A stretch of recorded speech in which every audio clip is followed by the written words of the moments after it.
वास्तुशास्त्र म्हणजे नेमकं काय? निसर्गासोबत मानवाला जो समतोल साधायचा आहे, ह्या सर्व एनर्जींचा मानवी जीवनासोबत एक सुरेल संगम जो घालता येतो, त्या शास्त्रालाच आपण वास्तुशास्त्र म्हणतो. आधुनिक आर्किटेक्चर आणि जुने जे मंदिरं आहेत, किल्ले आहेत, यांच्यामधल्या एनर्जीज मध्ये एवढा डिफरन्स का जाणवतो? अनेक ग्रंथांमध्ये याची कॅल्क्युलेशन आणि उदाहरणं दिलेले आहे. जसं मैमतम हा ग्रंथ आहे, मानसार आहे, सम्रांगण सूत्रधार आहे, मनुष्यलिका चंद्रिका ग्रंथ आहे. महत्वाचं रिझन हेही म्हणता येईल, प्रत्येक काम सुरू करताना ते मुहूर्त अवश्य पाळायचे. भारतात सगळ्यात मोठी मिसकन्सेप्शन कोणती? वास्तूबद्दल अनेक गैरसमज आहे. जसं सगळ्यात सोपा गैरसमज, तुम्ही वास्तुशास्त्रानुसार घर जरी बनवायला गेला तरी ते 100% वास्तूच्या नियमाप्रमाणे बनत नाही.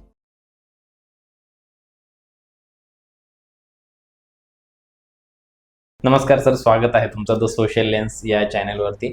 तर सगळ्यात आधी जो प्रश्न असणार आहे हाच असणार आहे की ह्या क्षेत्रात म्हणजेच वास्तुशास्त्र आणि त्या रिलेटेड गोष्टीत तुमचा इंटरेस्ट कसा जागृत झाला आणि कधीपासून तुम्ही या सगळ्या गोष्टींना सुरुवात केली, याची थोडीशी पार्श्वभूमी आम्हाला कळली तर मग प्रेक्षकांना मदत होईल समजून घ्यायला. अगदी बरोबर. माझी सुरुवात जी आहे वास्तुशास्त्राची, गेल्या 17 वर्षापासून मी प्रोफेशनली सुरू केलेलं आहे काम. म्हणजे याचा अर्थ आपण 1.5-2 वर्ष अगोदर समजूया की तिथून मला या शास्त्राविषयी उत्सुकता निर्माण झाली आणि तिथून खरं माझं काम सुरू झालं. आणि सुरुवात जर सांगायची म्हटलं तर माझ्या घराचं वास्तुशास्त्र करण्यासाठी मी अनेक वेबसाईट सर्च केल्या, अनेक लोकांना शोधलं आणि अनेक गोष्टींमध्ये खोलावर गेलो. त्यात मला असं जाणवलं की वास्तुशास्त्राचा कोर्स करणे आणि वास्तुशास्त्र शिकणे ह्या दोन्ही जवळपास इक्वल गोष्टी आहे. म्हणून मी वास्तुशास्त्र शिकण्याकडे जास्त भर दिला आणि तिथूनच वास्तुशास्त्राला सुरुवात झाली असं आपल्याला म्हणता येईल. तुमचं म्हणणं आहे की वास्तुशास्त्र पाहून घेणं घराचं, त्याच्याऐवजी शिकून घेणं जास्त एफिशियंट. अगदी बरोबर आहे. कारण वास्तुशास्त्राला, वास्तू कन्सल्टंटला बोलवलं तर आपल्या घराविषयी आपल्याला संपूर्ण माहिती डिटेलमध्ये भेटणारच आहे. पण आपणच थोडंसं शिकून घेतलं आणि त्याच्यात रिसर्च जर केलं तर आपले मित्रमंडळी, आपले नातेवाईक आहे, जवळचे लोक आहे, यांना सुद्धा त्याचा फायदा देता येईल या उद्देशाने खरं तर मी वास्तुशास्त्रामध्ये उतरलो. ज्यावेळेस तुम्ही हा निर्णय घेतला त्यावेळेस तुम्ही ऍक्च्युअल वर्क काय करत होते, की सिच्युएशन काय होती तुमची, कुटुंब आणि कुटुंबाने याला कसा प्रतिसाद दिला? बघा, कुटुंबाचा प्रतिसाद तर सुरुवातीला अगदी थोडा अत्यल्प म्हणता येईल आपल्याला. मी स्वतः टेलिकॉम इंजिनियर आहे, त्यामुळे मी रिलायन्स कम्युनिकेशनमध्ये हायर मॅनेजमेंटमध्ये कामाला होतो. बरोबर. मोठं प्रोजेक्ट वर्क माझ्याकडे होतं आणि हे सगळं काम असताना शिकण्याची उत्सुकता झाली. इच्छाशक्ती प्रबळ होती, त्यामुळे मी याच्यातून पार पडलो. पण घरचा विषय जर म्हटला तर घरच्या मंडळींना फार यात स्वारस्य नव्हतं, किंवा आपण असं म्हणू शकतो की यात करिअर होईल असं तर मी सुद्धा विचार केला नव्हता. पण त्यांना वाटायचं की हे काय शिकण्यात वेळ वाया घालतोय, किंवा डिस्ट्रॅक्शन होतोय, अँगल चेंज होतोय, किंवा जीवनाकडे बघायचा जो उद्देश आहे, जीवनात आपल्याला जे काही अचीव करायचं आहे त्याचा रस्ता कदाचित इथून नाही जाणार असं त्यांना वाटत होतं. आणि आज 17 वर्षाच्या प्रोफेशनल कन्सल्टन्सीद्वारे हेच जाणवतंय की आपला एमच हा होता, आपलं उद्दिष्ट हेच होतं, लोकांपर्यंत वास्तुशास्त्राचं डिटेल ज्ञान पोहोचवणं. आणि आत्ताही घरचे सर्वच मंडळी दुसऱ्यांना कन्व्हिन्स करताना हे रिलायन्स कम्युनिकेशनपेक्षा किंवा ॲज अ इंजिनिअरिंग क्षेत्रापेक्षा खूपच चांगलं आहे आणि यात लोकांची मदत सुद्धा होते. त्याच्या सगळ्यात मेजर कन्सर्न हेच असेल की सुरळीत नोकरी चालू आहे, अगदी बरोबर, एक चांगला पगार घरात येतोय, अगदी बरोबर, सगळ्या गोष्टी प्रॉपरली मॅनेज होत आहे. आणि अचानक हा टर्न घेणं ते त्यांना कुठंतरी, आणि त्यात स्टेबिलिटी येईल नाही, स्टेबिलिटीचा विषय पुढे, किंवा त्यात पुढे इन्कम येईल नाही, असं काही नव्हतं. आणि माझा उद्देश तर क्लिअर होता की मला तर माझ्या घरासाठी शिकायचं, पहिले माझ्या घरात रिझल्ट आणेल आणि जर मला तो भेटला तर मी माझ्या जवळच्या लोकांना, म्हणजे मित्रमंडळी, नातेवाईकांपर्यंत हा इम्पॅक्ट देण्याचा प्रयत्न करेल. माझा उद्देश हा होता. पण पुढे जाऊन त्याला करिअरला असं वळण भेटलं की आज पूर्ण 100% वास्तुशास्त्रामध्येच काम होत आहे. बरं, याच्यात एकदम महत्वाचा प्रश्न आता हा असू शकतो असं मला वाटतं की हा इमिजिएट स्विच होता की step by step? Immediate switch नाहीच म्हणता येणार, कारण रेग्युलर इन्कम सोर्स सुरू होता. हम्म. त्यानंतर परिवाराची जबाबदारी जबाबदारी. पण होती. नुकतंच लग्नही झालेलं होतं. या बरोबर. सगळ्या गोष्टींचा जर विचार करताय, मी साधारणतः 7.5 ते 8 वर्ष आहे ना पॅरलली काम केलं दोन्हीवर. एक तर आपलं कॉर्पोरेट लेवलमधला जॉब, हम्म. आणि सेकंड वास्तू, न्यूमरोलॉजी, त्यानंतर रेखी शिकलो, हस्तरेषा, डाउजिंग पेंडुलम, कृष्णमूर्ती पद्धतीने कुंडली वाचन, ह्या गोष्टी सगळ्या मी पॅरलली जवळपास 7 ते 8 वर्षाचा पिरियड समजा तुम्ही, यामध्ये दोन्ही गोष्टी पॅरलल चालवल्या. आणि मग नंतर 100% यात Switch डायव्हर्ट करण्याचं, झालो, हा. स्विच झालो, आणि मग आता तेच सुरळीत आणि व्यवस्थित सुरू आहे. बरोबर. पहिली कन्सल्टेशन तुम्हाला आठवते का, आणि ती कशी होती आणि कोणाची केली? पहिलीच कन्सल्टेशन मला बिल्डरची भेटली होती. खरं सांगायचं तर तो बिल्डर जो होता तोही लो स्केलवर काम करत होता. त्याने फक्त 6 रो हाऊसची एक स्कीम तयार केली होती. हम्म. आणि त्याने मला विचारलं होतं की मी ही 6च्या 6 रो हाऊस जवळपास फिनिशिंगमध्ये आहे, आणि माझं एकही रो हाऊस विकलं गेलं बुक नाही झालं, साधं बुक सुद्धा नाही झालं. कोणी ते काय पहिली अमाऊंट देतात ना, booking amount, booking amount, token amount आपण म्हणू, ती सुद्धा दिली गेलेली नव्हती, किंवा इन्क्वायरी जनरेट होत होत्या. आणि माझी पहिलीच कन्सल्टन्सी, पहिलीच वास्तू व्हिजिट, तर मी नेहमीप्रमाणे आपल्या रुटीनप्रमाणे त्यांचे बर्थ डिटेल घेतले, न्यूमरोलॉजीचे बॅकएंडला माहिती घेतली, आणि त्यांची साईट व्हिजिट केली. साईट व्हिजिटमध्ये मला काही अगदी 180 डिग्री अपोजिट गोष्टी जाणवल्या, ज्या मी थेअरीमध्ये शिकलो होतो पण प्रॅक्टिकली पहिल्यांदा बघत होतो. तर त्यात मी त्यांना अगदी विदाऊट 1 रुपया खर्च करायच्या 3 ते 4 गाईडलाईन दिल्या होत्या फक्त. त्यामध्ये सगळ्यात पहिल्यांदा होतं की तुमचं पाणी साठवण्याची जी जागा आहे, अंडरग्राऊंड वॉटर टँक, तिला पहिल्यांदा तुम्ही जलतत्वामध्ये आणा. आणि दुसरी गोष्ट अर्थ एलिमेंट, म्हणजे पृथ्वी तत्वात तुमचं ऑफिस सिटिंग आणि त्याची इंटरनल थोडेसे पॉईंट सांगितले होते. हा एक दुसरा पॉईंट त्यांना सांगितला होता. आणि तिसरं वर्कआउट मी थोडंसं त्यांचं जे काही लोगो आणि नाव ज्या रो हाऊसला दिलेले होते ते थोडं कलर कॉम्बिनेशन चेंज करायला लावलं. हे 3 अगदी विदाऊट खर्चाचे उपाय मी त्यांना दिले. आणि साधारणतः मी त्यांना म्हटलं की एक 45 डेजमध्ये तुम्हाला रिझल्ट येईल, पण देवाच्या कृपेने पहिला रिझल्टच त्यांना साधारणतः 30 ते 35 दिवसाच्या महिनाभराच्या आसपासच आला. बुकिंग सुरू झाली, त्यांची फर्स्ट बुकिंग सुरू झाले. आणि फर्स्ट बुकिंगच्या वेळेसही त्यांना पहिले माझंच नाव आठवलं, पहिला फोन मलाच केला गेला, आणि हळूहळू नंतरून त्या पूर्ण रो हाऊसची बुकिंग झाली. हा माझा पहिला क्लायंट आणि पहिला बेस्ट एक्सपिरियन्स राहिला आहे. मग ते आता परमनंट पण असतील? ते परमनंट आहे, म्हणजे त्यांचं आता ते नाशिकमध्ये कंटिन्यू नाहीये, ते बहुतेक राजस्थानकडे तिकडे त्यांनी तो बिझनेस सुरू केला, पण फोनवर सगळे कन्सल्टेशन आहे. कुठलाही बिझनेस आपण सुरू करतो त्यावेळेस सगळ्यात इम्पॉर्टंट गोष्ट असते की लोकांचा विश्वास जिंकणे. अगदी बरोबर. आणि तो जर आपण केला, तो जर जिंकता आला, तर मग त्या बिझनेसला, त्या व्यवसायाला आपण म्हणू शकतो की कुठेच अडथळा येत नाही. अगदी बरोबर. तर ती गोष्ट तुम्ही कशी टॅकल केली, काय काय गोष्टींचा यूज केला लोकांचं? कारण की बिझनेस पर्स्पेक्टिव्हने जर बघायला गेला, आता कुठलाही बिझनेस ओनर त्याला तुम्हाला सांगायचं असेल की बिझनेसमध्ये कुठली गोष्ट इम्पॉर्टंट असते ज्याने की तुम्ही लोकांचा विश्वास, तुमच्या कस्टमरचा विश्वास जिंकू शकतात, आणि तुम्ही त्याच्यासाठी काय केलं? आता सुरुवातीला तर जेव्हा मी सुरुवात केली तेव्हा मार्केटिंगचे आत्तासारखे फंडे अवेलेबल नव्हते. तेव्हा सगळ्यात चांगली मार्केटिंग काय होती माहिती का सर? पेपरमध्ये ना पॅम्पलेट टाकणं. ते सकाळी पहाटे 4-4:30ला जायचं पेपरवाल्याकडं, आणि ते एकेका याच्यात इन्सर्ट करायचं. ते इन्सर्ट पण आपल्या स्वतःलाच करावं लागायचं. ही मार्केटिंगची स्ट्रॅटर्जी होती. आणि लोकांचा विश्वास आपल्यावरती यावा यासाठी आम्ही काही फ्रीचे रेमेडिकल सोल्युशन, जे घरगुती उपाययोजना आहेत, जसं कलर कॉम्बिनेशन आहे, लाईट इफेक्ट आहे, कार्पेट आहे, कुशन कव्हर आहे, बेडशीट कलर आहे, कर्टन कलर आहे, त्यानंतर तिजोरीत ठेवण्याच्या छोट्या मोठ्या घरगुती वस्तू आहे, या पद्धतीने आम्ही त्यांच्यापर्यंत अप्रोच झालं. आणि एक जी काही छोटीशी वास्तू व्हिजिटची फी ठरवली होती, त्यात आम्ही सोबत एक तिजोरीत ठेवण्यासाठी असलेलं यंत्र, किंवा श्रीयंत्र, किंवा छोटी कुबेर मूर्ती, या पद्धतीने आम्ही लोकांना त्या कन्सल्टन्सीमध्ये फ्री ऑफ कॉस्ट द्यायला सुरुवात केली, जेणेकरून लोकांचं काहीतरी तर पुढे सरकेल. बरोबर. आणि त्याचा इम्पॅक्ट इतका चांगला झाला की माझे 0 क्लायंट होते, कारण मी या फील्डमध्ये पहिल्यांदाच होतो. मी टेलिकॉम फील्डमध्ये होतो. बरोबर. या फील्डशी दूर दूरपर्यंत काही संबंध एक नव्हता. संबंध नाही. आणि इथून आउटपुट मिळवायचं म्हणजे पहिल्यांदा क्लायंटला काहीतरी तर देणं गरजेचं आहे. त्यासाठी पेड कन्सल्टन्सीमध्ये काहीतरी छोटं मोठं गिफ्ट ते वास्तूचंच असणार होतं. बरोबर. आणि दुसरी गोष्ट म्हणजे की त्यांना घरगुती उपाय करून रिझल्ट मिळवता कसा येतो याचं डीप नॉलेज दिलं. आणि त्यातून फार चांगले आणि खूपच इफेक्टिव्ह रिझल्ट आम्हाला भेटले. आता जो नवीन बिझनेस करायला जेही व्यावसायिक निघाले, बिझनेस अंतर्प्रनर्स निघालेले आहेत, ज्यांची सुरुवात आहे आता, त्यांना तुम्ही काय सल्ला द्याल की तुमच्या कस्टमरचा विश्वास जिंकण्यासाठी 2-3 गोष्टी अशा सांगा ज्या त्यांनी केल्याच पाहिजे? आता बघा, क्लायंटला सगळ्यात जास्त फोकस हा ॲडव्हर्टाईजवर दिलाच गेला पाहिजे. कारण आपण जे म्हणतो ना, जो दिखता है वो बिकता है. हा.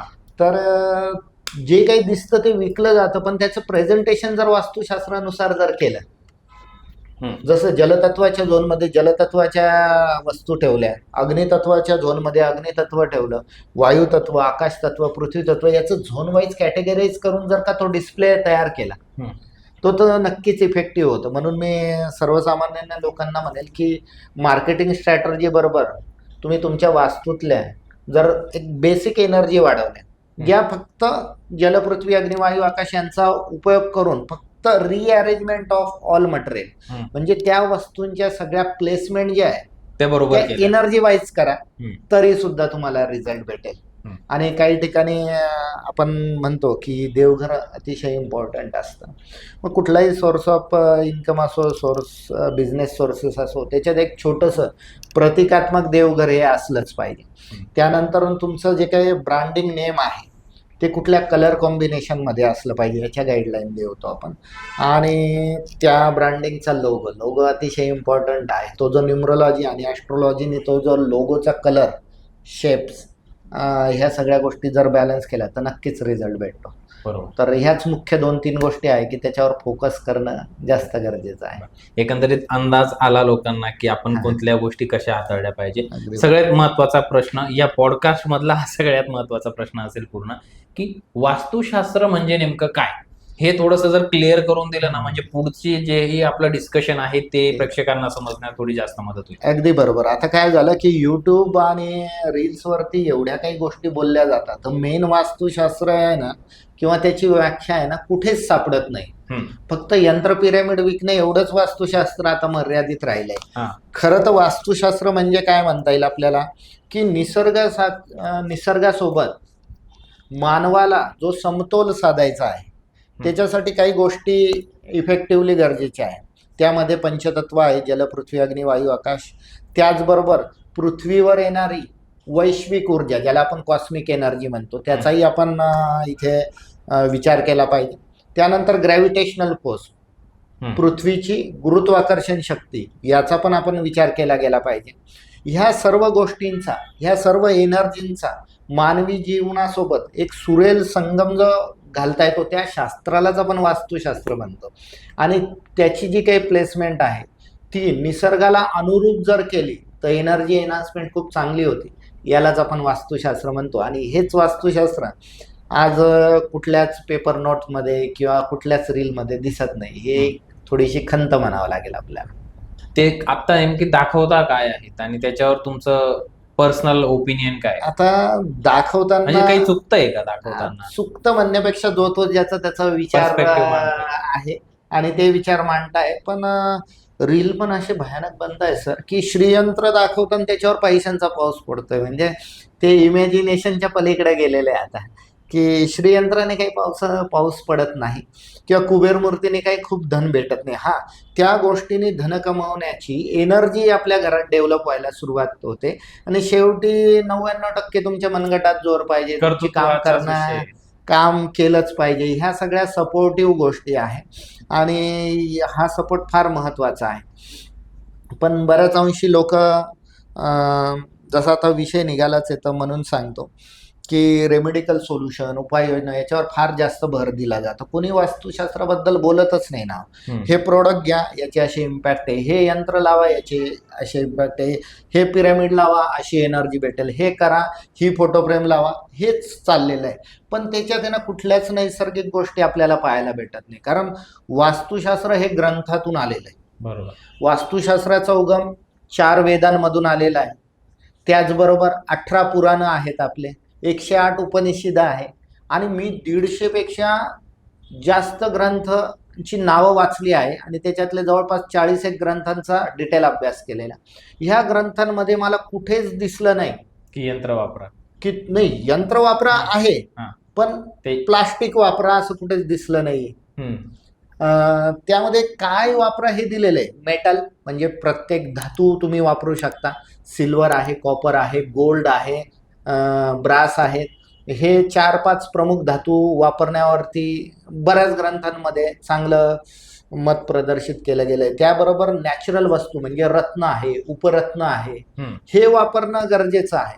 पण बऱ्याच अंशी फोटो फ्रेमचा कुठे जास्त डीप उल्लेख नाहीये, चित्रांचा आणि प्लास्टिकचा कुठे विचार नाहीये. पण जे ग्रंथात नॅचरल 3च गोष्टी मला सापडल्या, धातू, रत्न, उपरत्न, बस ह्याच गोष्टी मला सापडल्या. बाकी ज्या वस्तू आता सध्या वास्तू प्रोडक्ट म्हणून विकल्या बाजारात, हा, त्या कशाच्या बेसवर ते आपल्याला ठामपणे नाही मग तो सांगता फक्त एक मार्केटिंग स्टंट आहे असं म्हटलं येणार. असं आपण नक्कीच म्हणू शकतो, तो ज्याचा त्याचा पाठ झालाय.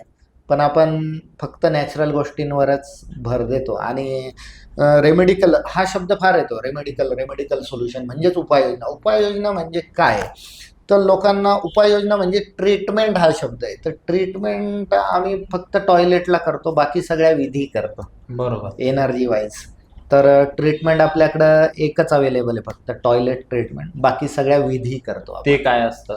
विधीमध्ये ग्रंथांमध्ये जो सपोर्ट आलेला आहे त्यामध्ये शंकुस्थापना, शिलान्यास, त्यानंतर धातू अध्याय, रत्नाध्याय, हे सगळे विधी सांगितले गेलेले आहे. मग ह्या विधीसाठी दगडांचा वापर फार जास्त आहे. जेव्हा मी शिलान्यास हा विधी करतो, शिला म्हणजे काय की वास्तूसाठी लागणारा पहिला दगड. तर दगडावर विविध आकृत्या कोरल्या जातात. प्रत्येक दिशेचा जो कारकत्व ग्रह आहे त्या ग्रहाच्या अनुषंगाने त्यांचे काही आयुध सांगितले गेलेले आहे. जसं वज्र आयुध आहे, गदा आहे, त्रिशूळ आहे, दंड आहे, असे बरेचसे आयुध सांगितले गेले. तर आयुध आम्ही ना छिन्नी हातोडीने जे काम करतात ना त्या लोकांकडून ते आयुध बनवून घेतो. त्याला आम्ही शिला म्हणून संबोधतो. त्याचं विधिवत गुरुजींकडनं पूजन करून घेतो आणि आपल्या वास्तूच्या खोदकामामध्ये पूजेसह त्याचा निक्षेप करतो. तर हे एक उदाहरण झालं की यामध्ये आपण शिलान्यास सांगितलं. अशी शंकुस्थापना असते, धातूंची असते, रत्नाध्याय म्हणून त्याला ओळखलं जातं. काही ठिकाणी रत्नसंस्कार म्हणून त्याच्यावरती काम केलं जातं किंवा ते उपाय केले जातं. यांना विधी म्हटलं गेलेलं आहे. आणि ट्रीटमेंट फक्त टॉयलेटला करतो, कारण ते नाईलाजाने घराच्या आत आलेले म्हणून त्यावर ट्रीटमेंट करावं त्याच्यावर लागते. तुमचं मत काय? आता पूर्वीच्या काळात जसं आपण बघितलं, आता मला वास्तुशास्त्र इतकं एक्झॅक्ट माहित नाही. आज जे मी तुमच्याकडनं समजून घेणार आहे तेवढीच माहिती मला असेल, टू बी ऑनेस्ट. पण मग पूर्वीच्या काळात आपण बघितलेलं की टॉयलेट हे घरापासून लांब असायचं, ऍटलिस्ट बाहेर असायचं. अगदी बरोबर. पण आता ते because of flat system, because of अगदी बरोबर, शहरीकरण, जागेचा अभाव, या सगळ्या गोष्टींमुळे ते घराच्या आत आलं आहे. मग याच्यावरती आपण काय ट्रीटमेंट करतो किंवा काय केलं पाहिजे? आता ट्रीटमेंट विधी जेव्हा येतो ना तेव्हा ती एनर्जी वाढते. ट्रीटमेंट जेव्हा येतो ना त्याचा काय म्हणतो निगेटिव्ह इम्पॅक्ट आपण कमी करतो, निगेटिव्हिटी कमी करतो किंवा त्याची जी काही अशुभ ऊर्जा आहे ती कमी करण्याचा, दाबण्याचा प्रयत्न करतो. याला आपण ट्रीटमेंट म्हणणार आहोत. तर आता बघा, मल्टी स्टोर बिल्डिंग झाल्या म्हणून टॉयलेट बाहेर असणं हार्डली इम्पॉसिबल आहे. 3 BHK जर का आपण आज बघितला तर 3 बेडरूमला 3 अटॅच वॉशरूम असतात प्लस एक कॉमन वॉशरूम असतं. बरोबर. म्हणजे 3 BHK 3 बेड हॉल किचनमध्ये सुद्धा 4 टॉयलेट आज बघितले गेलेले आहे. आणि टॉयलेट ऍक्टिव्हिटी अशी आहे की प्रत्येक टॉयलेट एक मेंबर घरातून कमीत कमी 2 ते 3 वेळेस यूज करतो. त्याच्यामुळे एका निगेटिव्हिटी रोज तयार होते. आणि कंपॅरेटिव्हली तेवढी पॉझिटिव्ह एनर्जी जनरेट होत नाही. पूजाविधी, यज्ञादी पूजाविधी आहे, किंवा आपण असं म्हणू शकतो मंत्र उच्चार आहे, किंवा नामस्मरण आहे, ध्यानधारणा आहे, मेडिटेशन आहे.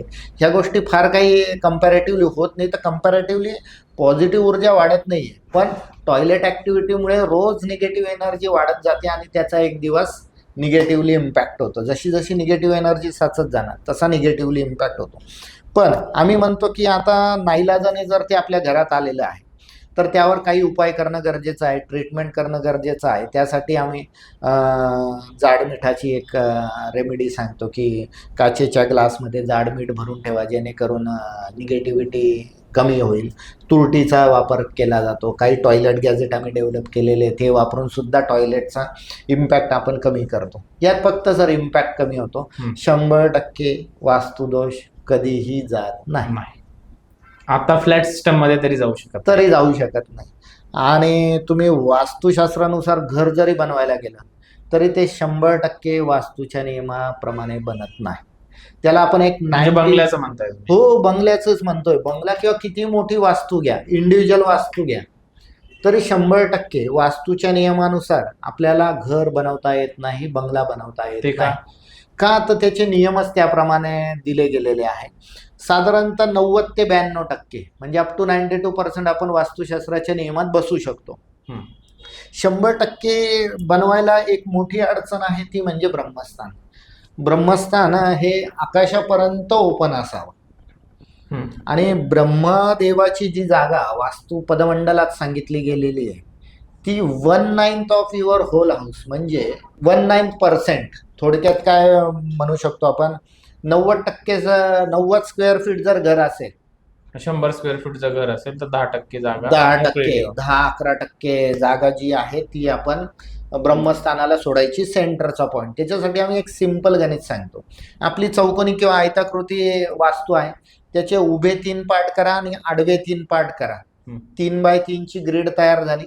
त्यातला मधला स्क्वेअर किंवा रेक्टँग्युलर शेप जो आहे तेवढी ब्रह्मस्थानाची जागा आहे, आणि तेवढं अप टू स्काय ओपन ठेवणं गरजेचं आहे. पहिले जे वाडे असायचे, मध्ये तुळशी वृंदावन असायचं, ते म्हणताय तुम्ही? अगदी सेम प्रोसिजर. अजूनही जाऊन बघा आपले जुने खेड्यातले घर, कोकणाकडे जास्त घर बघायला, कोकणात मध्ये आहे. आपल्या पंचवटीत सुद्धा अजून असे घर अवेलेबल आहेत, वाडे आहेत.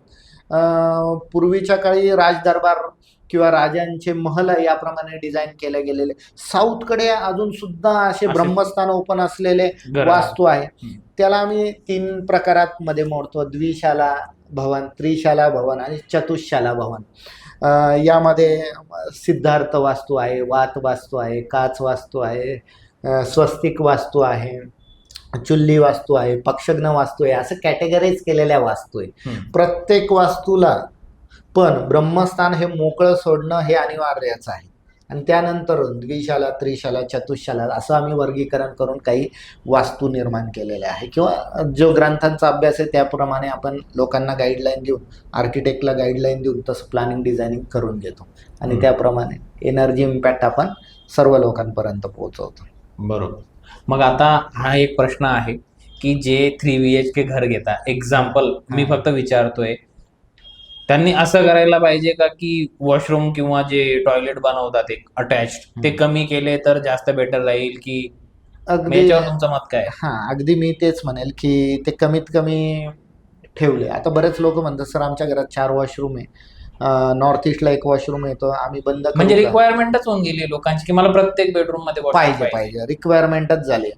पण काही लोक वास्तूचे जाणकार असतात, ते असंही म्हणतात सर मग तो नॉर्थ ईस्ट ईशान्येचा वॉशरूम आहे ना, आम्ही बंद केलाय, आम्ही वापरत नाही. पण मी त्यांना म्हणतो, अरे बाबा तुम्ही जरी बंद केलाय, खालच्या आणि वरच्या फ्लोअरवाल्यांनी जर बंद केला नसेल आणि त्याची पाईपलाईन डक्टिंग त्या डक्टमधूनच गेलेली, मग तो मैला, ते गॅसेस तिथूनच पास होत आहे, तर आपल्याला साहजिकच त्याचा निगेटिव्ह इम्पॅक्ट भेटणारच आहे. तर मी असं म्हणतो की परमनंट तुम्ही जेव्हा अंडर कन्स्ट्रक्शन असेल आपला फ्लॅट किंवा घर, तेव्हा त्रासदायक टॉयलेट पहिल्यांदा कमी करा, ते कन्स्ट्रक्ट करूच नका. त्यानंतर जेवढे आहेत त्याच्यापैकी 1 किंवा 2च वापरण्याचा प्रयत्न तुम्ही करा, कमीत कमी, जेणेकरून जी काही निगेटिव्ह एनर्जी आहे ती थोडीशी कमी राहील, आणि त्याच्यावर आपण उपाययोजना करून घेऊ, ट्रीटमेंट करून घेऊ, जेणेकरून त्या एनर्जी अजून बॅलन्स राहतील आणि बाकीचं घर दूषित होणार नाही. बरोबर. याच्यासाठी अजून एक छोटं गोष्ट सांगू शकतो मी, की पूर्वीच्या काळी बघा तुम्ही राजे महाराजे राहायचे, ते सोन्या चांदीच्या ताटावाटीत खायचे, रत्नजडित सिंहासनाने पलंगावर झोपायचे. बरोबर. पण त्यांच्या कुठल्या राजवाड्यामध्ये महलमध्ये तुम्ही जर गेला असाल किंवा किल्ल्यांमध्ये अटॅच वॉशरूम ही कन्सेप्ट दिसली का हो आपल्याला? नाही, कुठेच नव्हते. कुठेच नाही दिसत. जर का ते एवढे गर्भ श्रीमंत होते, त्यांना FSIचा काही त्रासही नव्हता की एवढीच जागा युटिलाइज करायची बांधकामाला. तर अशा भव्य दिव्य वास्तूमध्ये सुद्धा अटॅच वॉशरूम नव्हते. त्यांना पण प्रायव्हसी हा पार्ट होताच ना. बरोबर. पण त्यांनी त्याच्यावरती मात केली आणि त्यांनी काय केलं, त्या महलाला, त्या बिल्डिंगला प्रॉपर अशी एक पॅरलल अशी एक वास्तू उभी केली आणि इकडून तिकडे जाण्यासाठी एक ब्रिज तयार केला. तो ब्रिज पण हलक्या वस्तूंचा किंवा दोरींचा ब्रिज असतो ना, तसा केला. कारण तिथली निगेटिव्हिटी कनेक्टेड होऊन महालापर्यंत नको पोहोचायला, म्हणून अशी डिटॅच वास्तू एक बांधली आणि ती ते टॉयलेट ॲक्टिव्हिटीसाठी वापरत होते. म्हणजे एवढे मोठे लोक किंवा श्रीमंत लोक किंवा जागेचा अभाव नसलेले लोक ह्या सगळ्या गोष्टी तंतोतंत पाळत होते. तर आजही आपल्याला ह्या गोष्टींचा थोडा विचार करणं गरजेचं आहे. 100% नाही म्हणत मी, पण आज 50% वॉशरूम जर कमी करता आले तर नक्कीच याच्यातही प्रगती चांगली पाहायला भेटेल. आता एक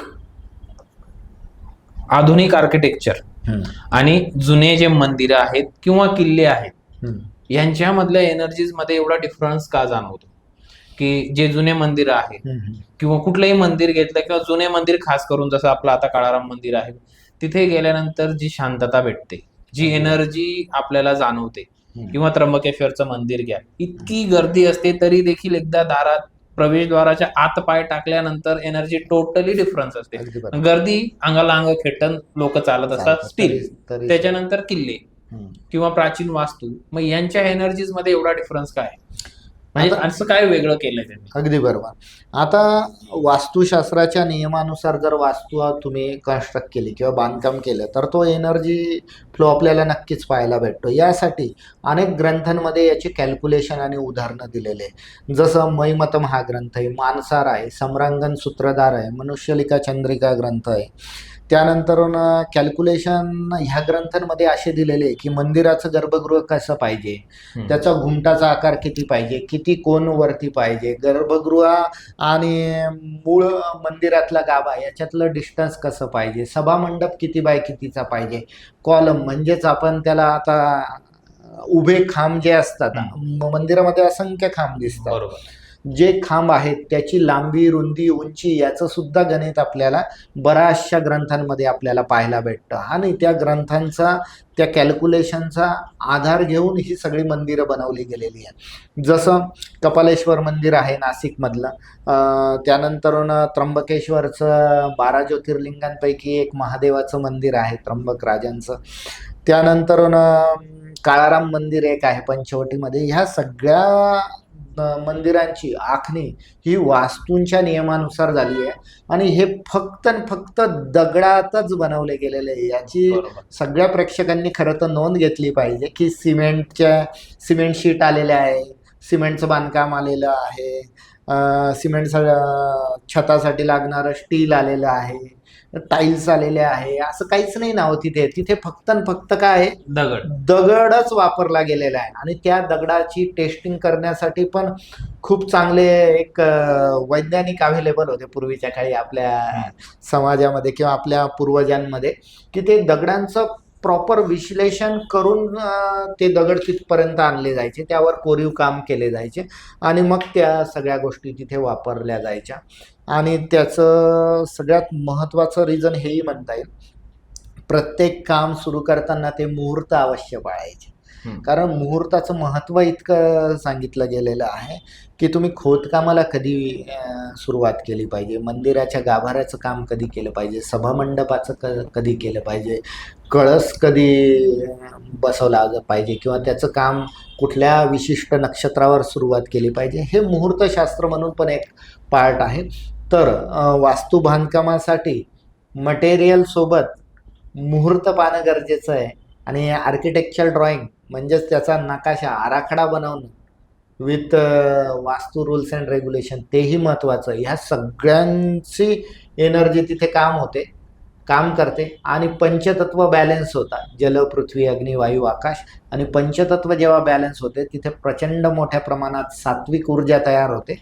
म्हणून आपल्याला आपल्या घरातल्या देवासमोर जेवढी शांतता वाटत नाही तेवढी कुठल्याही बाहेरच्या मंदिरात गेल्यानंतर, त्या गर्भगृहात गेल्यानंतर ती ऊर्जा भेटते आणि आपला मेंदू किंवा मन शांत होतं. आणि म्हणूनच आपण म्हणतो की तिथे जाऊन माझं चित्त स्थिर झालं, मन शांत झालं आणि ह्या एनर्जीनेच तुमच्या मनोकामना पूर्ण होत्या.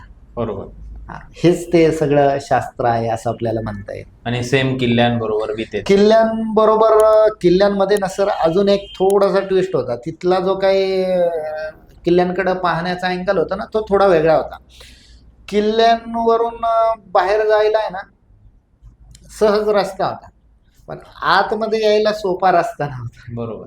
खंदक खोदलेले असायचे, मोठमोठे दरवाजे असायचे. त्यानंतर शत्रूंवर मारा करण्यासाठी एक विशिष्ट अँगलने आपण बाण सोडणं, तोफगोळा सोडणं, ह्या गोष्टींचा एक विशिष्ट अँगल तयार केला होता की इथून तो अस्त्रशस्त्रांचा मारा इझिली करता येईल.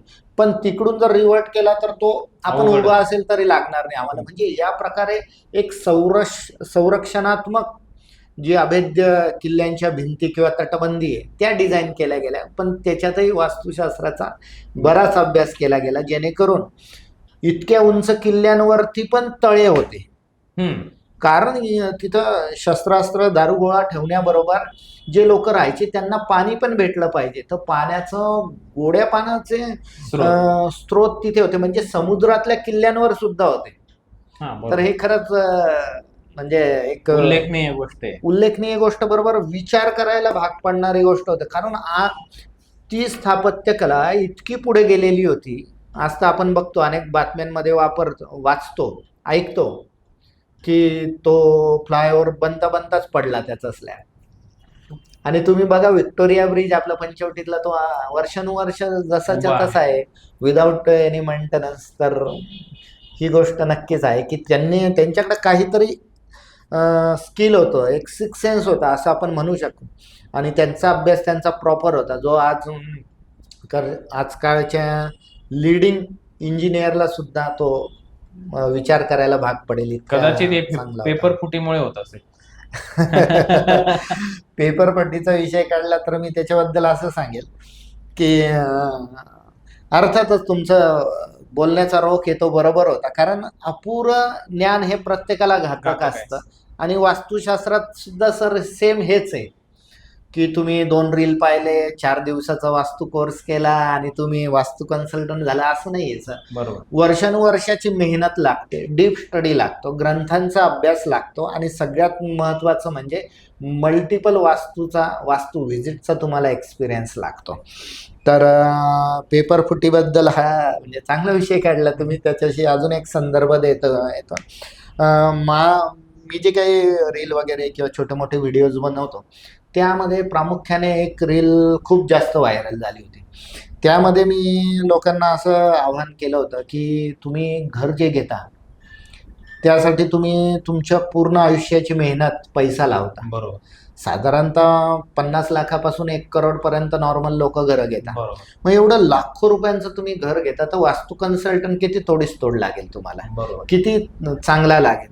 साधा आपण छोटासा मोबाईल घेतो 25,000चा, तरी 4 वेबसाईट चेक करतो, कुठल्या क्रेडिट कार्डवर किती डिस्काउंट भेटेल. मग त्या मित्राला फोन करतो, अरे बाबा तुझ्याकडे हे क्रेडिट कार्ड आहे का.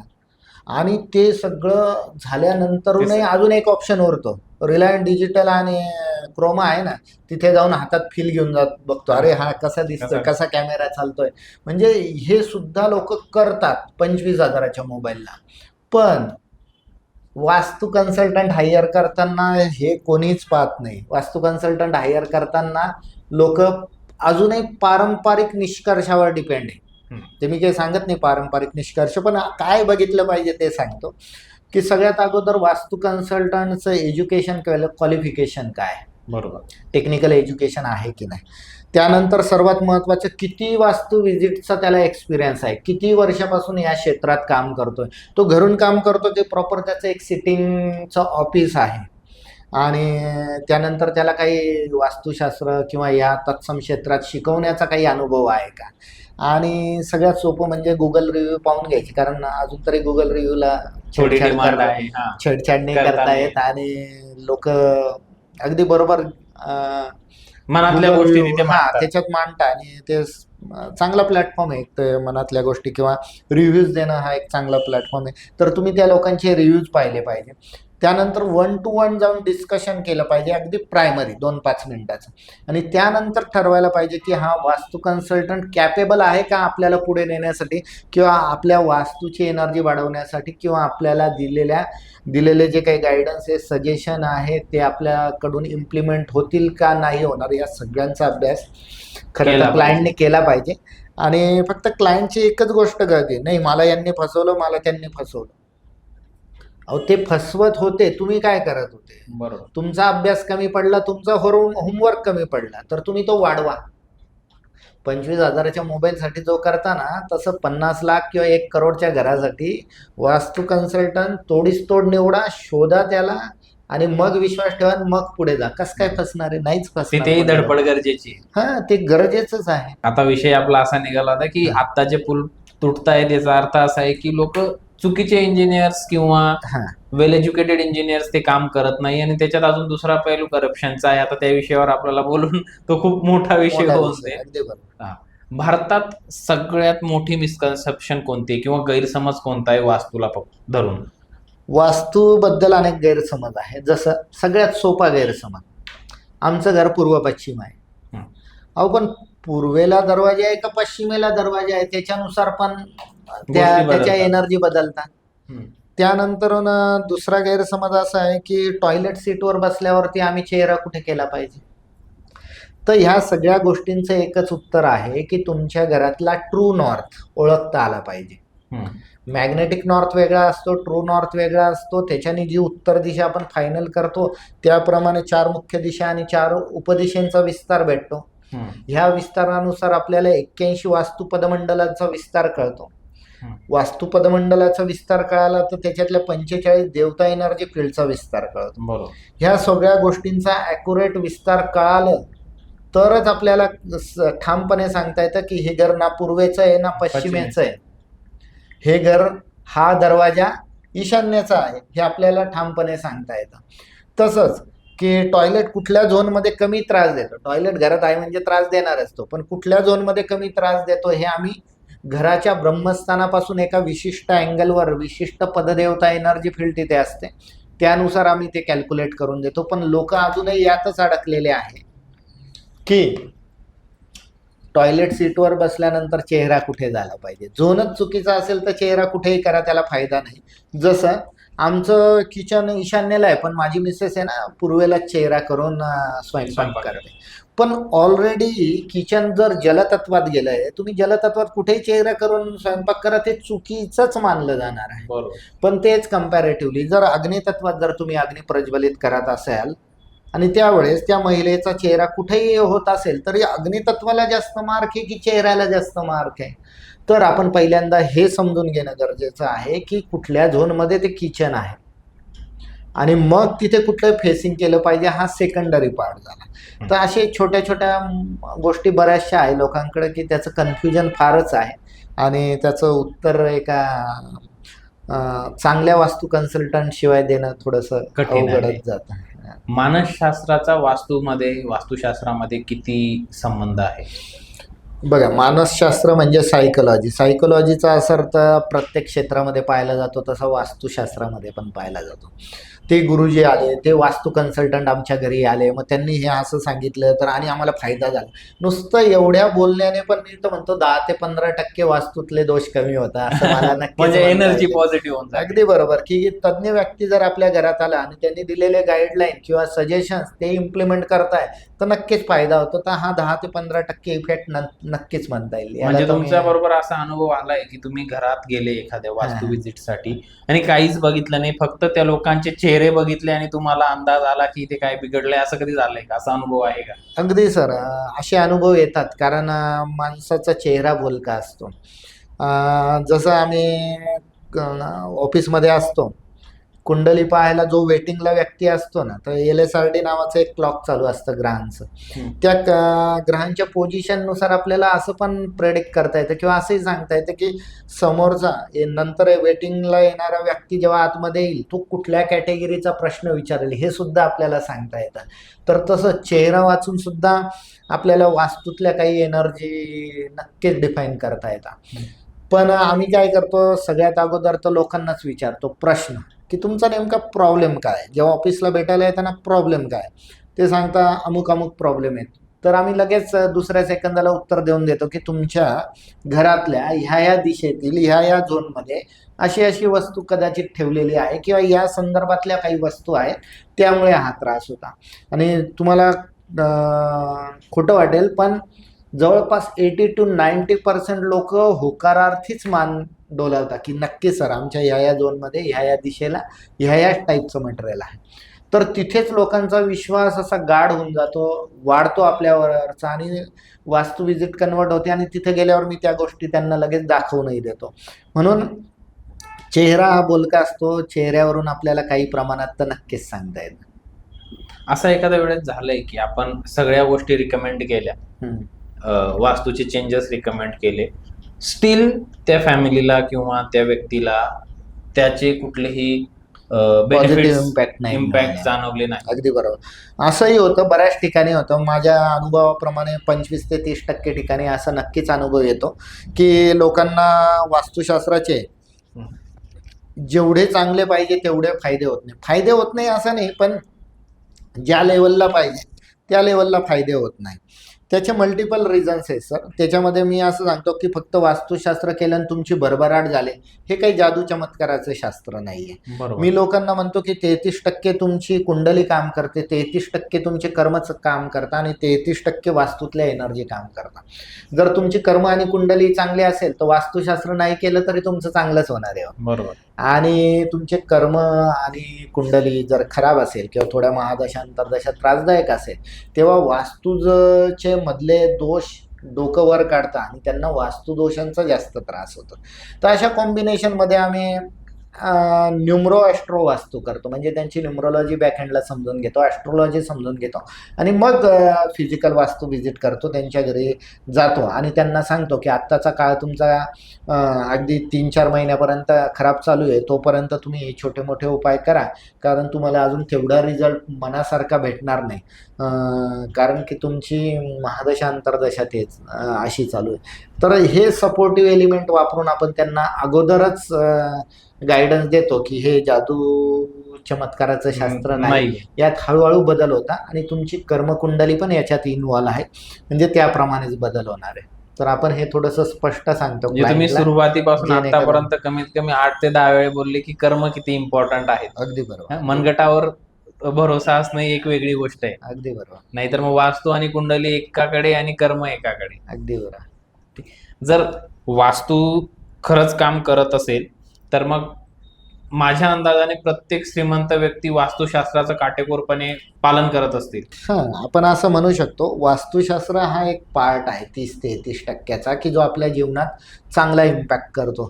तर ज्या हा लोकांना प्रश्न, एक मिनिट मी तुम्हाला इंटरप्ट करतो, हा प्रश्न विचारण्याचं मागचं कारण एकच आहे की आता बऱ्याचदा सोशल मीडियावरच ऐकायला भेटतं की ह्या सेलिब्रिटीने त्याचं नाव असं बदलून घेतलं, यांनी त्यांच्या घरातले असे प्रॉब्लेम सॉल्व्ह केले, यांनी गाडीचा नंबर असा बदलून घेतला, म्हणून त्यांना भरभराटी आली, म्हणून ते एवढे श्रीमंत झाले. आणि म्हणजे ह्या गोष्टीवर लोकांचा मनात असा इम्पॅक्ट होतोय. फक्त ही गोष्ट क्लिअर करून द्यावी तुम्ही, मी याच्यासाठीच हा प्रश्न विचारतोय की लोक डिपेंडंट होत आहे त्या गोष्टींवरती. जसं तुम्ही पहिले याच्यावरती सांगितलं की रेमेडीज सांगतो आपण, हातात हे घाला, असा कलरचं घड्याळ घालाय, आणि लोक डिपेंडंट होत आहेत, म्हणजे कर्मापेक्षा यंत्रांवर जास्त डिपेंडंट होत आहे. त्याच्या रिलेटेड हा प्रश्न होता फक्त. अगदी बरोबर. मी लोकांना तेच सांगतो की जादू चमत्काराचं शास्त्र नाहीये. कर्म तुम्हाला करावंच लागणार आहे, काम करावंच लागणार आहे, मेहनत करावीच लागणार आहे. पण अलीकडच्या काळात काय होतं की प्रत्येक जण ज्याची त्याची ऍड करताना सेलिब्रिटीला सोबत घेतो. बरोबर. काहीतरी इम्पॅक्ट देण्यासाठी काहीतरी प्रोडक्ट सोबत घेतो, कारण त्या प्रोडक्टचा खप वाढवा आणि त्यांना त्याच्यातून फायदा मिळावा, म्हणजे हाच एक मुख्य उद्देश असतो. पण मी तुमच्या इथून किंवा ह्या प्लॅटफॉर्मनुसार लोकांना असं सांगण्याचा प्रयत्न करेल की ह्या जादू चमत्कारावर किंवा ह्या ॲडव्हर्टाइजमेंटवर फार जास्त काही विश्वास ठेवू नका.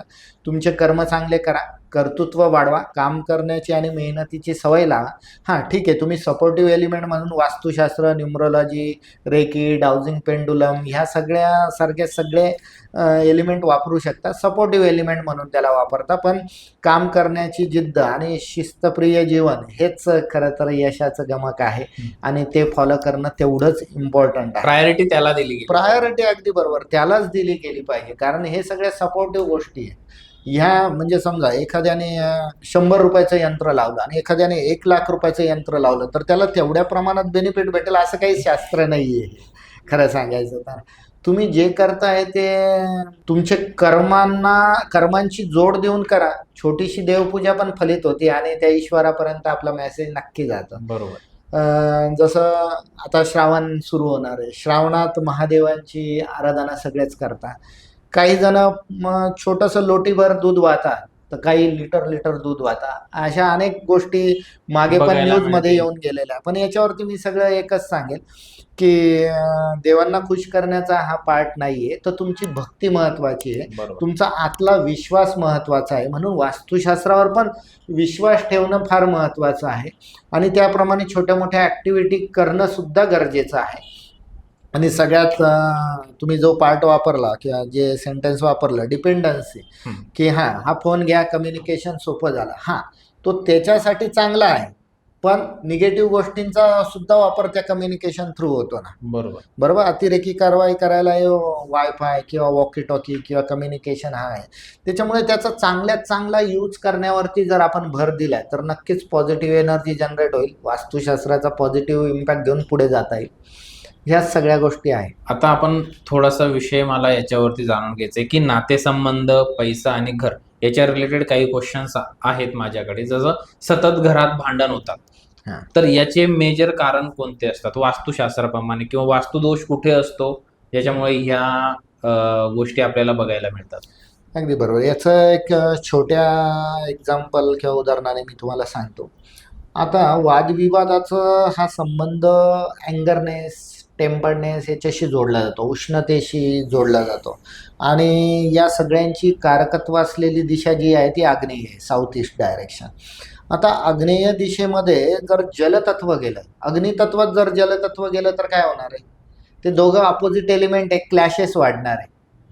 आणि तेच जलतत्वामध्ये अग्नितत्व गेलं तरी क्लॅशेस वाढणार आहे. पण त्यांचा इम्पॅक्ट किती होणार आहे हे डिपेंड असतं की त्याचा प्रभाव किती आहे. प्रभाव इन द सेन्स, समजा एक छोटंसं दिवा लावलेला आहे, त्याच्यावर मी तांबाभर पाणी टाकलं तर दिवा विझून जाईल.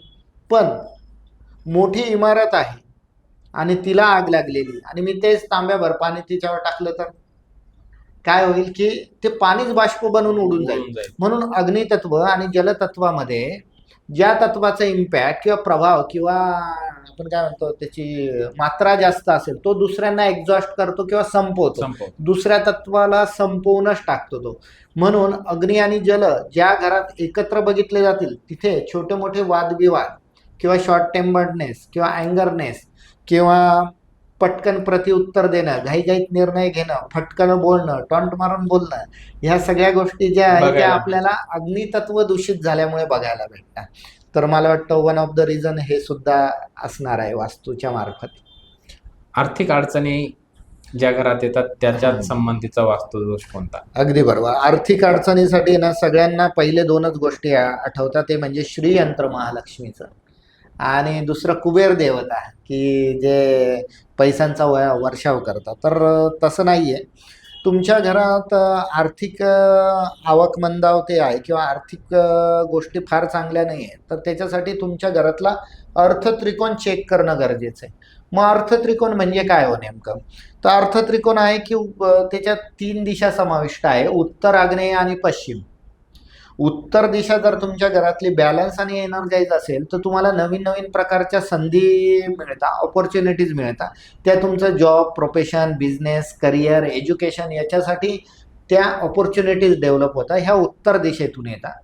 आग्नेय दिशेमध्ये ॲक्च्युली त्या ऑपॉर्च्युनिटीचं कन्व्हर्जन होतं कॅशमध्ये किंवा एनकॅश करता येतात त्या गोष्टी. तिथे आग्नेय दिशेमध्ये महालक्ष्मीचं वास्तव्य बघितलं आहे जातं, कॅश फ्लो तिथे बघितला जातो. म्हणून उत्तरेतून येणाऱ्या ऑपॉर्च्युनिटी आग्नेयमध्ये कन्वर्ट होता आणि पश्चिमेमध्ये शनितत्व आहे. शनितत्व हे न्यायप्रिय देवता आहे, शनी देवता. त्याच्यामुळे तुम्हाला जो काही त्याच्यातून आउटकम निघणार आहे ते विदिन टाइम लिमिटमध्ये भेटावं यासाठी पश्चिम दिशा बॅलन्स आणि एनर्जाइज असावी. म्हणजे उत्तरेतून ऑपॉर्च्युनिटी येतात, आग्नेयमध्ये ते एनकॅश होता, पण ह्या गोष्टी विदिन टाइम लिमिटमध्ये एनकॅश व्हावे यासाठी पश्चिमेची गरज आहे. म्हणून आपण ह्या तीन दिशेंना अर्थत्रिकोणाच्या दिशा म्हणतो. आणि ह्या तिन्ही दिशा जर बॅलन्स केल्या तर त्या घरामध्ये आर्थिक नियोजन एक चांगल्या प्रकारे होऊ शकतं, असं आम्ही वास्तुशास्त्रात नेहमी सांगतो. याच्या पुढील प्रश्न ह्याच सेगमेंट मधला की मॅरिड लाईफवर इम्पॅक्ट होतो, त्याच्यामध्ये बेडरूमच्या दिशा किंवा त्या गोष्टी इम्पॅक्ट करतात की त्याच्यामुळे होतं की घरातल्या अजून काही गोष्टी मॅटर करतात त्याच्यामध्ये? आता कुठलाही वास्तुदोष एकच प्रॉब्लेम क्रिएट नाही करत. आणि जर तुम्ही रिलेशनशिपचा विषय काढला तर त्याच्यावर फक्त वास्तुशास्त्राचाच बडगा आहे, फक्त वास्तुशास्त्रामुळे होतं हेही सांगणं बरोबर नाही. बरोबर. त्यासाठी आम्ही कुंडलीप्रमाणे गुणमिलन पाहतो, अंकशास्त्रानुसार कम्पॅटेबिलिटी 36 गुण पाहतो, भेटताय आणि वास्तुशास्त्रानुसार बेडचा झोन सांगतो. जसं आम्ही म्हणतो की भल्लाट नावाची देवता आहे, तिथले अट्रॅक्शन चांगलं बघितलं जातं, किंवा त्याच्या आजूबाजूच्या ज्या 2-3 देवता आहेत तिथे अट्रॅक्शन चांगलं बघितलं जातं. त्यानंतर मृग नावाची देवता आहे, त्यानंतर दैवारिक नावाची देवता आहे, सुग्रीव नावाची देवता आहे, पितृ नावाची देवता आहे. हा सगळा जो झोन आहे ना तो हा रिलेशनशिपसाठी खूप चांगला बघितला गेला आहे. तर जास्तीत जास्त त्या जोडप्याने तिथे थांबणं याचा एकच वास्तूमध्ये लॉजिक लावता येतं की त्यांचा बेडरूम असणं, जेणेकरून ते 7-8 तास तरी एका जागेवर झोपतील किंवा थांबतील, राहतील. तर आम्ही म्हणतो की बेडची पोझिशन जर अट्रॅक्शनच्या आणि रिलेशनशिपच्या झोनमध्ये जर ठेवली तर हे वाद कदाचित थोडेसे आटोक्यात आणता येतील किंवा कमीत कमी राहतील किंवा त्यांचं जीवन सुसह्य असणार आहे. तर याप्रमाणे आपण गाईडलाईन नक्कीच देऊ शकतो वास्तूला. असं आता बऱ्याच घरांमधले मुलं अभ्यास करत नाही, कॉमन प्रश्न आहे की, आणि हेही लोक मी हे प्रश्न काढण्यामागचं मेजर रिझन की मी याचे सगळे व्हिडिओ सोशल मीडियावर बघितले आहेत, ते प्रश्न मी तुम्हाला विचारतोय. त्याच्यावरही बऱ्याच साऱ्या रेमेडीज ऐकायला भेटतंय की तुमच्या घरात हे असं गोष्टी ठेवा किंवा हे चुकतंय त्याच्यामुळे तुमचे मुलं अभ्यास करत नाही. आता याचं रिझन हेच आहे की मग मुलंच अभ्यास करत नाही? आता बघा, मुलांचा खेळण्याकडे ओढा जास्त असतो म्हणून हे तर डायरेक्ट प्रूव्हन आहे. त्यांना तेवढ्या प्रमाणात खेळायला पण दिलं पाहिजे, तेव्हाच त्यांची एकाग्रता वाढणार. एकाग्रता वाढण्यासाठी ना उत्तर पूर्व ईशान्य या 3 दिशा खूप चांगल्या बघितल्या जातात. म्हणून आपण त्या दिशेकडे चेहरा करून अभ्यासाला बसवायला सांगतो. उत्तर पूर्व ईशान्य दिशापेक्षाही पश्चिम ही दिशा अभ्यासासाठी खूपच लाभदायक मानली गेली आहे. त्यामध्ये दैवारिक आणि सुग्रीव नावाची जी देवता ही कॉन्सन्ट्रेशन मध्ये खूप चांगली सपोर्ट करते. म्हणजे थोडक्यात त्या मुलांमध्ये जिभेवर सरस्वतीच नांदते असं आपण म्हणू शकतो. म्हणून पश्चिमेचा जर एक्झॅक्ट झोन कॅल्क्युलेट करून आपण तिथे स्टडी टेबल किंवा यांची लायब्ररी किंवा यांच्या स्कूल बॅग म्हणजे दप्तर जर तिथे ठेवले तर नक्कीच त्यांना पॉझिटिव्ह इम्पॅक्ट पाहायला भेटेल. आणि एज्युकेशन कोणाला नकोय सर, आम्ही आज पण एज्युकेटेड होत आहे, मरेपर्यंत आपण शिकणारच आहोत. तरी मी आपल्यासारख्या लोकांनाही मी ह्याच गाईडलाईन देईल की तुमची लॅपटॉपची बॅग आहे किंवा तुमचे इम्पॉर्टंट डॉक्युमेंट आहे, तुमचा लोगो आहे, तुमचे व्हिजिटिंग कार्ड आहे, हे सगळे तुम्ही त्या पश्चिमेच्या त्या सुग्रीव आणि दैवारिक नावाच्या देवतांच्या एनर्जी फील्डमध्ये जर ठेवले तर तुम्हाला नक्कीच याचा पण खूप चांगला पॉझिटिव्ह इम्पॅक्ट पाहायला भेटेल. म्हणून मुलांसाठीच एज्युकेशन गरजेचं नाही आहे, तर घरातल्या सगळ्यांसाठीच एज्युकेशन गरजेचं आहे. बरोबर. पण तुम्ही आता म्हणणार की मग तुम्ही एवढीशीच जागा सांगितलेली 2 BHK 3 BHK मध्ये घरात जर 5 सदस्य असतील तर ते तिथे कसं स्टडी करणार? किंवा 2 मुलं असतात, आजी आजोबा असतात, नवरा बायको असतात, 5-6 जणांचं एका टिपिकल फॅमिली असते.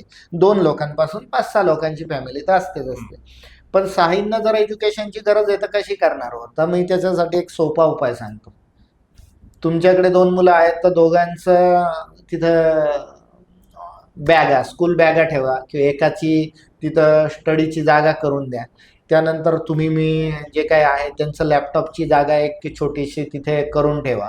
तुमचे लोगो ठेवा, तुमचे व्हिजिटिंग कार्ड ठेवा, तुम्हाला जे डील क्रॅक करायचं आहे त्याचं प्रतिकात्मक तिथे एखादा फोटो लावा. म्हणजे तेवढी जागा तर आरामात भेटून जाते. बरोबर. म्हणून 5-6 लोकांना पण त्यांच्या विश कंप्लीट करण्यासाठी किंवा एज्युकेशन घेण्यासाठी सगळ्या गोष्टी त्या झोनमध्ये ठेवल्या तरी त्यांचा चांगला फायदा त्यांना पाहायलाच भेटतो. आता ओव्हरऑल पूर्ण घरात जर आपल्याला सकारात्मक ऊर्जा वाढवून ठेवायची असेल, भांडण तंटे नको, रिलेशनशिपचे प्रॉब्लेम नको, मुलांनी नीट अभ्यासही केला पाहिजे, कोणी आजारही नाही पडलं पाहिजे, या सगळ्या गोष्टी ओव्हरऑल सकारात्मक ऊर्जा जर घरातली मेंटेन ठेवायची असेल तर याच्यासाठी बेसिक सोपे उपाय कोणते आपण सांगतो? अगदी बरोबर. तर मी लोकांना हेच सांगतो की तुम्ही घर घेताना ना 3 प्रमुख गोष्टी बघून घेणं नक्की गरजेचं आहे. की पॉझिटिव्ह एंट्रन्स म्हणजे मुख्य दरवाजा हा चांगल्या दिशेत असला पाहिजे, जशा? जेणेकरून त्या दिशा पण सांगतो. पूर्व दिशेला आपण चांगली दिशा मानतो, ईशान्य दिशा चांगली आहे, उत्तर दिशा चांगली आहे. पण यातले जे वास्तुपद मंडल आहे त्यातले काही देवता आहे त्या पदांमधली एनर्जी खूप चांगली बघितली गेलेली आहे. जसं जयंत आहे, पर्जन्य आहे, इंद्रदेवता आहे, हे पूर्व दिशेत आहे. दक्षिणेत ग्रहक्षत देवता आहे, पश्चिमेला तुमची पुष्पदंत देवता आहे, वरुण देवता आहे, उत्तरेला सोम देवता, मुख्य देवता, भल्लाट देवता, हा तो त्यांच्या पदांचा विस्तार आहे. त्या त्या झोनमध्ये जर का मेन डोअर ओपन केलं किंवा मुख्य दरवाजा घेतला तर फायदेशीर राहतो. मुख्य दरवाजा हा घरातल्या सगळ्या सदस्यांसाठी काम करतो. आग्नेयातलं किचन हे घरातील स्त्रियांसाठी काम करतं. बरोबर. नैऋत्य, दक्षिण आणि पश्चिमेतला जो मास्टर बेडरूम आहे किंवा बेडरूम आहे तो पुरुषांना बॅलन्स करतो. म्हणून घरात सगळ्यांसाठी मुख्य दरवाजा, लेडीजसाठी आग्नेय दिशा आणि जेंट्ससाठी दक्षिण, पश्चिम आणि नैऋत्य दिशा. ह्या 3 दिशा किंवा 3 ऍक्टिव्हिटी जर बॅलन्स झाले तर ते घर वास्तूच्या नियमात बऱ्यापैकी आणि चांगलं असतं. सकारात्मक एनर्जी टिकून राहते. नक्कीच टिकून राहते. आणि ह्या 3 बरोबर थोडस जोड ब्रह्मस्थानाची द्यावी लागते. की ब्रह्मस्थान आपण आकाशापर्यंत तर ओपन नाही करू शकत, पण तिथे कमीत कमी फर्निचर बनवणं, मोकळी जागा ठेवणं, जास्त जडत्व न ठेवणं, जड वस्तू न ठेवणं, ह्या गोष्टी पाळल्या तरी पॉसिबल आपण- गोष्टी आहेत त्या करू शकतो. तर नक्कीच आपण त्याची एनर्जी वाढवू शकतो. बर, आता हा जो सेगमेंट आहे पुढचा, त्याच्यात आपण आधुनिक फ्लॅट आणि पूर्वीचे घर यांचं थोडंसं कंपॅरिझन करू. म्हणजे लोकांना काय होऊन जातं की आत्ताही लोक त्या गोष्टी धरून ठेवतायत, असं माझा पर्स्पेक्टिव्ह आहे. तुमचं याच्यावर काय मत आहे नक्कीच सांगा. की पूर्वीचे घर हे सेपरेट असायचे, तेव्हा बिल्डिंग्स नव्हत्या, बरोबर. तेव्हा ओपन किचनच्या ह्या होत्या, सुविधा होत्या, आणि आता त्या बऱ्याच साऱ्या गोष्टी आपण एकात एक गुंतांना बघतोय. तर ह्याच्यावरचेच प्रश्न आहे की आता मुंबई, पुणे सारखे झाले, नाशिक सारखे शहरातले मोठे फ्लॅट आहेत, त्याच्यात वास्तू कितपत लागू होते? पहिला प्रश्न तर हा. कारण की प्रत्येक जण, आता आम्ही रिअल इस्टेटच्या फील्डमध्ये काम करतो म्हणून हे प्रश्न मी एकदा विचारून घेतो, म्हणजे हे मला लोकांना दाखवता येईल की हे बघा, बरोबर, किंवा तुमचा बरोबर, कॉन्टॅक्ट नंबरही देता येईल. बरोबर. की फ्लॅट्स मध्ये इतक्या गोष्टी बघणं का गरजेचं आहे, की काही गोष्ट आपण निग्लेक्ट करू शकतो, आणि त्याची रिझन काय? आता बघा सर, सगळ्याच गोष्टी वास्तुशास्त्राच्या नियमात बसत नाही. आणि जे काही बिल्डिंग्स बनतात ते एखादंच घर वास्तुशास्त्राच्या थोड्याफार नियमात बसतं. तर या सगळ्या गोष्टींचा विचार मी पण केला होता, अनेक क्लायंटचे सजेशन पण घेतले, अनेक क्लायंटचा अभ्यास पण केला. त्याच्यावरून मी एक कन्क्लुजन काढलं, वास्तुशास्त्राच्या नियमात कमीत कमी प्रत्येकाचं घर अर्ध तरी चांगलं असावं, म्हणजे 50% तरी वास्तुशास्त्राच्या At least. नियमात असावं, तरच मी त्याला ग्रीन सिग्नल देतो की तुम्ही तिथे राहू शकता किंवा इतरांपेक्षा तुम्हाला कमी त्रास होईल, असं माझं त्रास बोलणं 100% नेहमीच होईल. असतं. त्रास तर होणारच आहे. मला त्रास आहे, तुम्हाला त्रास आहे, जगात सगळ्यांना त्रास आहे. बरोबर. पण वास्तुशास्त्र वापरून तो त्रास काही प्रमाणात कमी करता येतो. त्याच्यासाठी ऍटलिस्ट तुमचं घर 50% तरी वास्तुशास्त्राच्या नियमात असावं. आणि आता पुणे, मुंबई सारख्या ठिकाणी मल्टी स्टोरेज बिल्डिंगला वास्तुशास्त्राचे नियम काही फार लावता येत नाही. म्हणून मी फक्त एक सुवर्ण मध्य साधलाय त्याचा, की 50% तुम्ही वास्तुशास्त्राच्या नियमातलं बसताय. घर घ्या, बाकी मी तुम्हाला कलर कॉम्बिनेशन आणि काही उपाययोजना वापरून त्याची एनर्जी अजून बॅलन्स वाढवून करून देईल. देते. आता पूर्वीचे ओपन किचन असायचे, आता फ्लॅट्स मध्ये ओपन किचन देणं नॉट शक्य नाही, पॉसिबल, शक्य म्हणजे नाही. नियरली नॉट पॉसिबल, काहीच करून देऊ शकत अगदी नाही. बरोबर. मग ते तुम्ही लोकांना कसं समजवता, आणि आता ते लोकांनी आत्मसात का केलं पाहिजे? आता बघा सर, त्याच्यावरती एक थोडासा डेबिटिंग विषय असं म्हणता येईल की पूर्वीच्या काळी आधुनिक पद्धतीतले हे नव्हते, उपकरणं नव्हते. जसं आता गॅस शेगडी आलेली आहे, बरोबर. LPG आलेला आहे, इंडक्शन आलेलं आहे. आणि पूर्वीच्या काळी काय चुलीवरती स्वयंपाक करावा लागायचं, त्याचा धूर व्हायचा. मग धूर होण्यासाठी त्यांनी आग्नेय दिशेत अशी व्यवस्था केली होती, कारण भारतामध्ये वायव्य दिशेकडून आजही वारे वाहतात. भारताची भौगोलिक रचना अशी आहे की वायव्येकडून वारा येतो आणि तो आग्नेयेकडून बाहेर जातो. तर तुम्ही स्वयंपाक करताना जो धूर होतोय, फोडणीचा जो ठसका आहे, शिजवण्याचा जो काही वास आहे, तो वायव्येकडून येणारा वारा आग्नेयेतून इझिली बाहेर घेऊन जाऊ शकतो. किचनच्या खिडकीतून बाहेर. त्यासाठी ती रचना होती. आणि आज आपल्याकडे जर फोर्स व्हेंटिलेशन जर अवेलेबल आहे, चिमणी जर अवेलेबल आहे, तर आपण काही वास्तूचे नियम आणि काही फोर्स व्हेंटिलेशन वापरून पण त्या गोष्टी बॅलन्स करू शकतो. आणि तसं टॉयलेटचंही म्हणता येईल की ते त्रासदायक विषाणूंचा जो काही प्रादुर्भाव आहे, ज्याच्याने संसर्गजन्य आजार पसरतात टॉयलेट, त्याच्यासाठी आपण घराच्या खूप लांब अंतरावर जाऊन टॉयलेट ॲक्टिव्हिटी करायचो. पण घरामध्ये आता स्वच्छता आले, क्लिनिंगचे लिक्विड आलेले, फोर्स व्हेंटिलेशन म्हणजे फॅन्स वगैरे आलेले जे घाण वास बाहेर काढतात. तर ह्या सगळ्या गोष्टी आल्या आहेत, त्याच्यामुळे पण आपण थोडंसं वास्तूने त्यात सपोर्ट दिला पाहिजे. बरोबर. आता बिल्डर्स बिल्डिंग बांधतात, तर त्यांनी देखील कोणत्या काळजी घेतल्या पाहिजे? कारण की एकदा बांधल्या गेलेल्या वास्तूमध्ये चेंजेस करणं खूप अवघड गोष्ट होती. अशक्य. सर, जे बिल्डर्स आहेत, जे कन्स्ट्रक्शन फील्डमध्ये काम करतात, तर त्यांनी लेआउट वरती कोणत्या उर्वरित उपाययोजना करून घेतल्या पाहिजे किंवा गोष्टी करून घेतल्या पाहिजे, जेणेकरून तिथे जे राहणारे लोक येणार आहेत राहायला, त्यांना प्रॉब्लेम होणार नाही? आता बघा सर, सगळ्याच आर्किटेक्ट किंवा इंजिनियर किंवा सिव्हिल इंजिनियर किंवा बिल्डर यांनी छोटं मोठं वास्तुशास्त्र जाणूनच घेतलंय. कारण त्या एवढ्या कॉम्पिटिशनच्या जीवनात त्यांना त्यांची बिल्डिंग सोल्ड आउट करायची म्हटल्यानंतर त्यांना एक सपोर्ट द्यावाच लागणार आहे की हे घरं सगळे वास्तुशास्त्राच्या नियमानुसार आहे.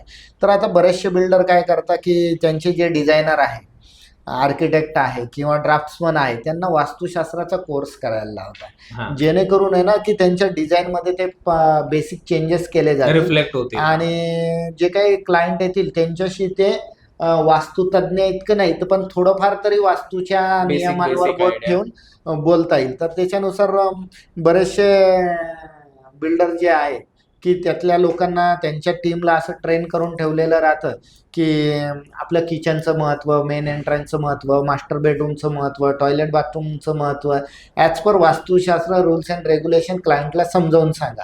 हा त्यांचा एक आहे मोटो. त्यानंतर एका फ्लोअरवर जर का 4 फ्लॅट आहे तर 4 दिशेंचे मेन एंट्रन्स येतीलच.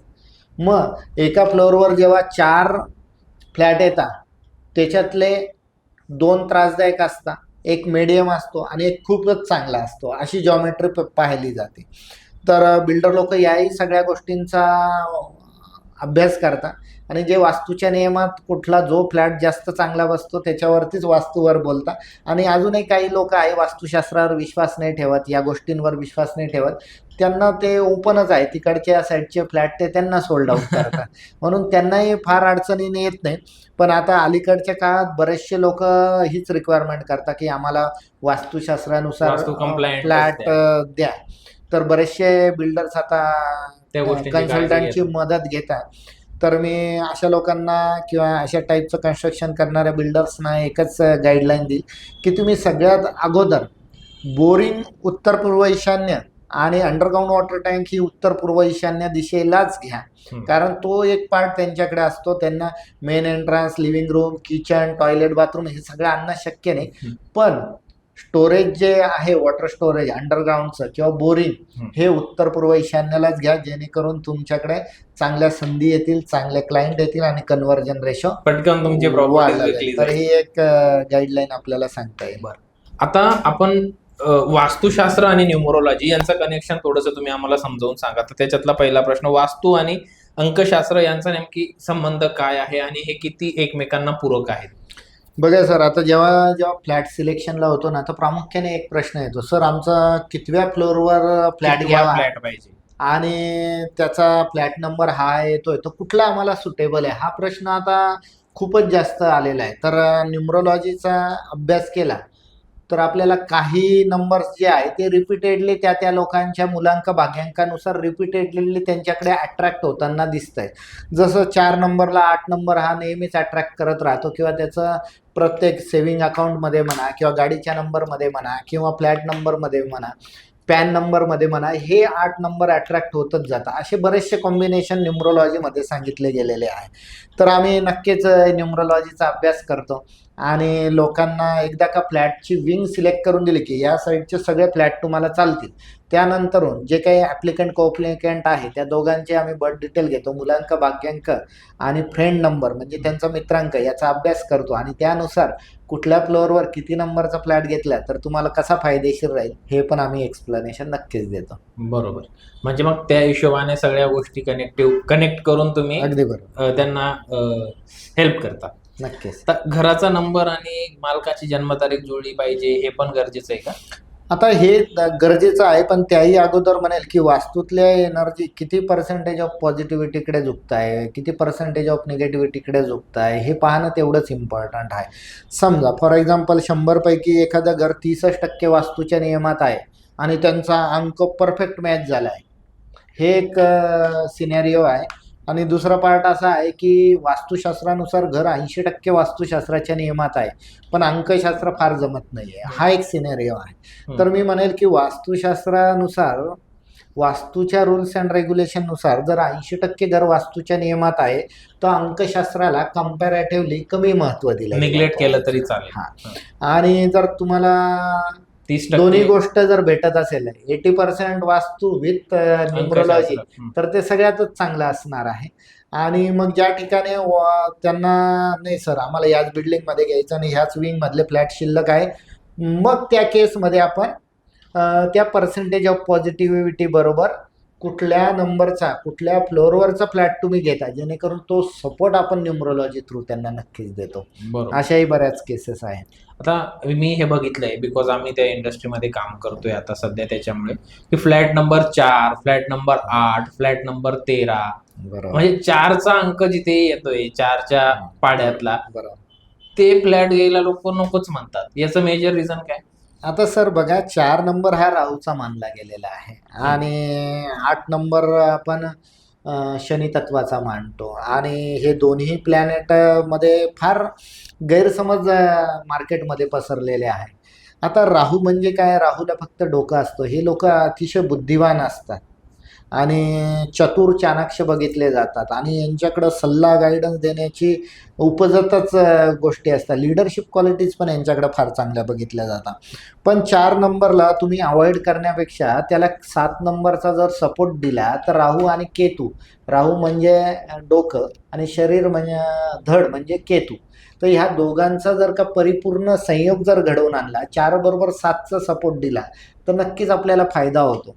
आणि आता 4 नंबर हा राहूचा आहे पण तुमच्या कुंडलीमध्ये राहू जर धनस्थानात असेल तर, राहू जर घराच्याच प्रॉपर्टीच्याच भावात असेल तर, राहू जर कार्यक्षेत्रातच असेल तर तो त्यांना सपोर्टिव्ह असतो. म्हणून प्रत्येकाला 4 नंबरचा फ्लॅट निगेटिव्ह नाही आहे, 13 नंबरचा निगेटिव्ह नाही आहे, 4थ्या नंबरचा फ्लोअर पण तसा निगेटिव्ह नाही आहे आणि 8 नंबरचा फ्लोअर पण तसा निगेटिव्ह नाही.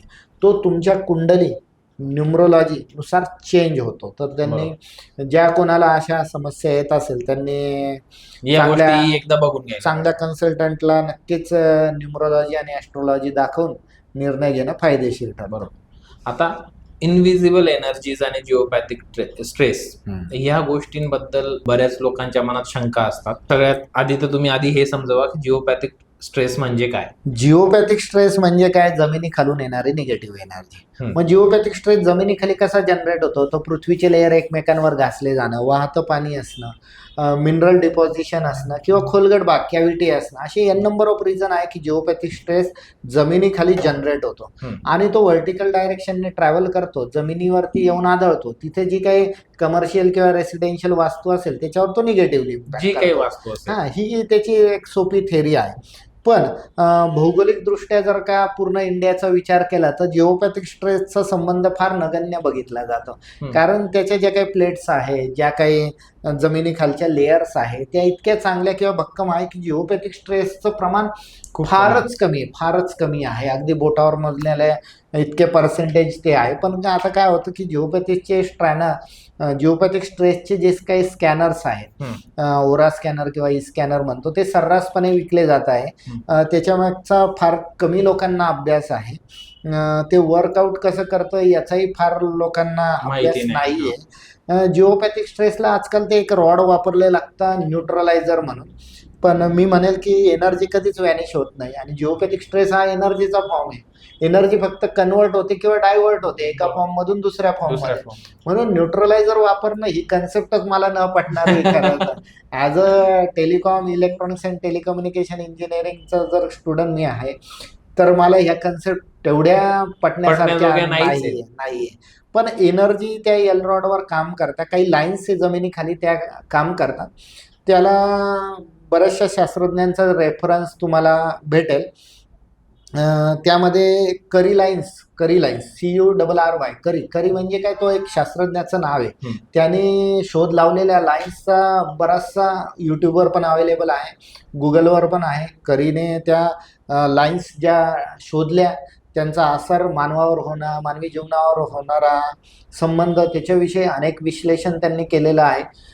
खरं तर तो पार्ट अभ्यासायला पाहिजे ना, की तुम्ही स्कॅनर घेऊन फिरताय आणि एनर्जी न्यूट्रलाइज करा. तर ह्या गोष्टीचा थोडा टेक्निकल अभ्यास होणं गरजेचं आहे. कारण असे लोक जेव्हा जेव्हा येतात तेव्हा मी अनेक प्रश्न त्यांना टेक्निकल विचारतो. काय होतं, न्यूट्रलायझर वापरलं, असं आडवं लावलं आणि उभं लावलं तर काय फरक आहे हो? त्याचं उत्तर कोणाला देता येत नाही. सेकंड थिंग, तुम्ही वास्तूच्या चारी बाजूने ते लावणार आहे का विशिष्ट झोनमध्येच लावणार आहे? तुमचं ग्रॅव्हिटेशनल लाईन्स कशा जात आहे, मॅग्नेटिक फील्ड कसं ट्रॅव्हल करत आहे, ह्या सगळ्यांचा त्याच्या मागे अभ्यास असणं गरजेचं आहे. बरोबर. त्या थेअरी शिवाय ते प्लेसमेंट करणं खूपच धोकादायक आहे, म्हणजे युजलेस आहे तो पार्ट. तर मी तिथे थोडंसं ठळकपणेच बोलतो लोकांना की तुम्ही टेक्निकल लोक आहात, टेक्निकल कन्सेप्ट जाणून घ्या. त्याच्यावर अनेक रिसर्च पेपर आहे, COEP ला झालेला आहे, चेन्नई युनिव्हर्सिटीमध्ये त्याचे रिसर्च पेपर आहे. काही ठिकाणी, बऱ्याच ठिकाणी, बऱ्याच वेबसाईटवर त्याची डिटेल माहिती अवेलेबल आहे. त्याची माहिती घ्या, एज्युकेट व्हा आणि मग पुढे जा, आणि त्या भूलथापांना बळी पडू नका. मी तर असंच सगळ्यांना सांगेल.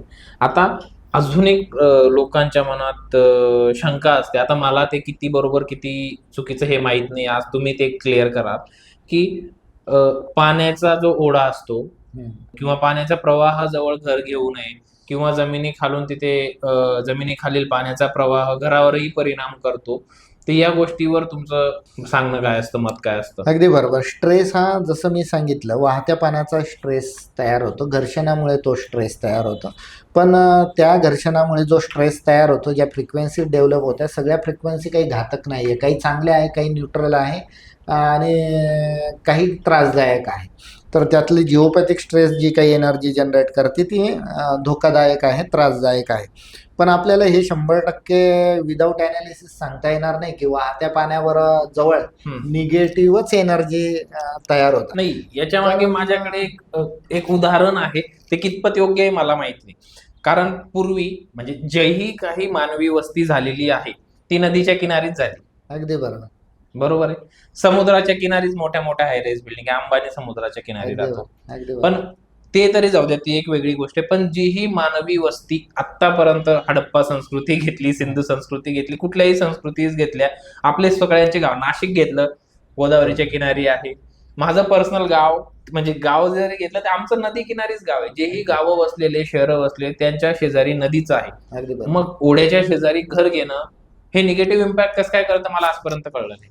सर, मी तेच सांगतो तुम्हाला की हा जो पार्ट आहे, आपण तर नेहमी, मी स्टुडंटला शिकवतो की उत्तरेला पाणी चांगलं असलं पाहिजे, आणि ज्या शहराच्या उत्तरेला नदी वाहते त्या शहराच्या नदीपासून दक्षिणेला विकास फार जोरदार होतो आणि कमी वेळेत होतो. हे मी शिकवताना नेहमी विद्यार्थ्यांना सांगतो, आणि ते खरं पण आहे. आता इथेच बघा, इथेच नाशिकचं जरी उदाहरण घेतलं तरी नाशिकच्या उत्तरेला गोदावरी नदी वाहते आणि विकास पूर्ण दक्षिणेकडे झालेला आहे. तर हे नक्कीच एक प्रॅक्टिकल उदाहरण आहे आपल्या समोर.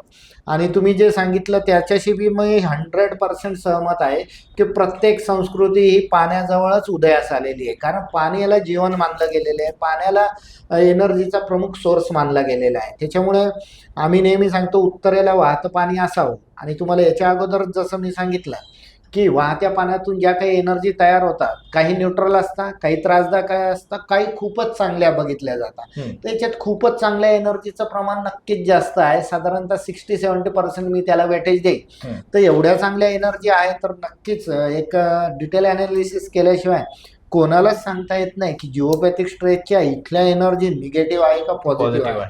कारण त्याच्या अल्फा बीटा गॅमा काही व्हॅल्यूज आहेत, त्याच्यावरती बऱ्याचशा आहे. तो विषय फार खोलावरचा आहे. पण मी जनरली वाहतं पाणी शुभच मानतो. त्याच्यामुळे ते ओढ्याचा असो, नदीचा असो, किंवा नदीचा संगम असो, तलाव असो, पाण्याची टाकी असो, आर्टिफिशियल वॉटर सोर्स असो, कारंजे असो, या सगळ्यांना मी एक पॉझिटिव्ह सोर्स ऑफ एनर्जी म्हणूनच नाही, बघतो. पाण्याचा माझ्या मनात हा डाऊट का येण्याचं कारण सांगितलं तुम्हाला की अगदी आपल्या बरोबर. संस्कृती सगळ्या अगदी पाण्यावर. बरोबर. आता किल्ले बघितले, किल्ल्यांवरती राजवाड्याच्या शेजारी तळे राहायचे, म्हणजे अगदी पाण्याचे बरोबर. तळे हो. राहायचे. ते तर स्थिर पाणी हो असायचं. हो. ते तर आय गेस स्थिर पाणी म्हणजे जडत्व, अगदी बरोबर. पण ते राहायचं कारण ते गरजेचं आहे. पाणीच अगदी नसलं पाण्याशिवाय किल्ल्यावर तर तर ते काहीच जगतील नाही कसं करू काय? शकत. अगदी सो बरोबर. ह्या जीवनावश्यक गोष्टींना देखील लोकांनी वास्तुशास्त्राशी जोडलेलं आहे, नो डाऊट. पण मग त्याच्यामुळे लोक तिथे वास्तू घेत नाही. हा मोठा या ठिकाणी मला गोष्टी बघायला मिळाल्या मागच्या काही दिवसात. बरोबर बरोबर. त्याच्यामुळे मी फक्त ही गोष्ट नक्की क्लिअर करून घेतली. नक्की नक्की. पण मी म्हणेल की आता तुम्ही जसं म्हटलं की मुंबईला समुद्रकिनारी हाय राईज बिल्डिंग आहे, तर आता नाशिकमध्ये पण सगळी जी काही मोठमोठ्या उंच बिल्डिंगची डेव्हलपमेंट सगळे नदीच्या किनारीच आहे बघा ना. हा. आणि सगळे हायर साईडचे प्रोजेक्ट आहे. तर मी त्याला ग्रीन सिग्नलच देतो ना. अनेक सिलेक्शन मी तिथं दिले गेलेले आहे. त्याच्यामुळे जिओपॅथिक स्ट्रेस प्रत्येक वेळेस तिथं भेटलाच आहे असं अजिबातच नाही. म्हणून मी प्राधान्य पाण्याला नेहमी देतो आणि अशा वास्तू मी सिलेक्शनकडे भर जास्त आहे माझं. बरोबर. आता आपण थोडासा विषय वेगळा घेऊ. स्कॅम्स बद्दल थोडं बोलायचंय ओके, मला की ओके. हे बघ, प्रत्येक इंडस्ट्री मधले की स्कॅमर लोक असतात. अगदी बरोबर. आणि ते त्यांच्यामुळे होतं काय की जे ऍक्च्युअल रिअल वर्क करणारे लोक असतात ते बदनाम होतात किंवा अगदी बरोबर. त्यांच्यावर लोक विश्वास ठेवत नाही. अगदी बरोबर. तर वास्तुशास्त्रातला सगळ्यात मोठा स्कॅम तुमच्या नजरेत आलेला आतापर्यंत कोणता, म्हणजे कसा झाला तो? आता स्कॅम म्हणण्यापेक्षा आहे ना, वास्तुशास्त्रातले वास्तू कन्सल्टंट लोकांमध्ये भीती फार घालतात आणि त्या भीतीचा पैसा एनकॅश करता हा मोठा स्कॅम आहे. बरोबर. तुमच्या घरात टॉयलेट ह्या दिशेला आहे, तुमचा ऍक्सिडेंट होईल. तुमच्या घरात टॉयलेट या दिशेला आहे, तुम्हाला कॅन्सर होईल. तर ही भीती घातलेली, कारण भीतीतून पैसा एनकॅश करता येतो हे 100%. लोकांना कळलेलंच. म्हणजे जोपर्यंत लोकांना भीती दाखवणार नाही तोपर्यंत आपलं प्रोडक्ट ते विकत घेत नाही. म्हणून हा भीतीचा मोठा स्कॅम मला दिसतो आहे. आणि सर्रासपणे एखादं यंत्र विकणे, त्या यंत्राचे डिटेल लाईन चेक न करणे, त्याच्यावरचा मंत्र नीट प्रिंट आहे का ते बघितलं जाणार नाही, कॉपर प्युअर आहे का नाही, त्याची जाडी आहे का नाही बरोबर, त्याचे आकार व्यवस्थित आहे का नाही, ते आकार तर खंडित झालेले नाही आहे ना, आणि त्याचे ट्रॅक, त्याच्या जाडी, त्याचा थिकनेस, त्याचा प्रॉपर गोल्डन रेशो, ह्या सगळ्या गोष्टी जेव्हा यंत्रावर पाहिल्या जातात तेव्हाच ते यंत्र काम करतं. नाही तर तुम्ही साधं कागदावरती यंत्र बनवा, ते पण काम करेल, पण ते कमीत कमी 10% काम करेल. आणि प्युअर मेटलवरती टू द स्केल कोरलेलं यंत्र मे बी 80-90% काम करेल. तर लोक आता तेच करतात, अरे याच्याकडे 100 रुपयाला यंत्र आहे, याच्याकडे तर 60च रुपयाला भेटतं, ते घेतात. पण त्याच्यातला डिफरन्स समजून घेत नाही, त्याच्यातली ॲक्युरसी समजून घेत नाही, त्याच्यातलं ओरिजिनल मेटल समजून घेत नाही, त्याचे डायमेन्शन समजून घेत नाही. तर हा पण थोडासा लोकांनी विचार केला पाहिजे आणि या सगळे पॅरामीटरवरती पुढे जायला पाहिजे. आणि फक्त लोकांच्या म्हणण्यानुसार काही तुमचं नुकसान होत नाही आणि कुठलीही वास्तूमुळे मोठे आजार किंवा ऍक्सिडेंट होत नाही, असं तर माझं मत आहे. मग लोकांनी कोणत्या गोष्टींपासून सावध राहिलं पाहिजे याच्यात? लोकांनी तर खरं तर फ्रॉड वास्तू कन्सल्टंट पासून सावध ते कसे राहिलं पाहिजे. ओळखायचे? ते ओळखण्यासाठी मी तुम्हाला काही गाईडलाईन याच्या अगोदरही सांगितलं की वास्तू कन्सल्टंटचं एज्युकेशन काय आहे.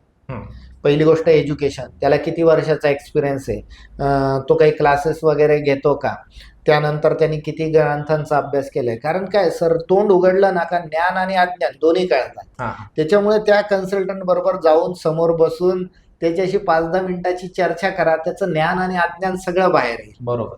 त्याचबरोबर तो व्यक्ती किती फी चार्ज करतोय, त्याचे रूल्स अँड रेग्युलेशन काय आहे, नियम काय आहे, सॅटिस्फाईड क्लायंट किती आहे, गुगल रिव्ह्यूज काय आहे, लोकांनी त्यांच्या ऑफिसमध्ये किती गर्दी असते, तिथल्या लोकांना भेटा, त्या लोकांशी बोला, त्यांच्याकडून लोकांचे नंबर्स घ्या, त्यांचे फ्लॅट बघा, त्यांचे बंगले बघा, त्यांचा आलेले अनुभव जाणून घ्या आणि मग एखाद्या वास्तू कन्सल्टंटवर विश्वास ठेवा.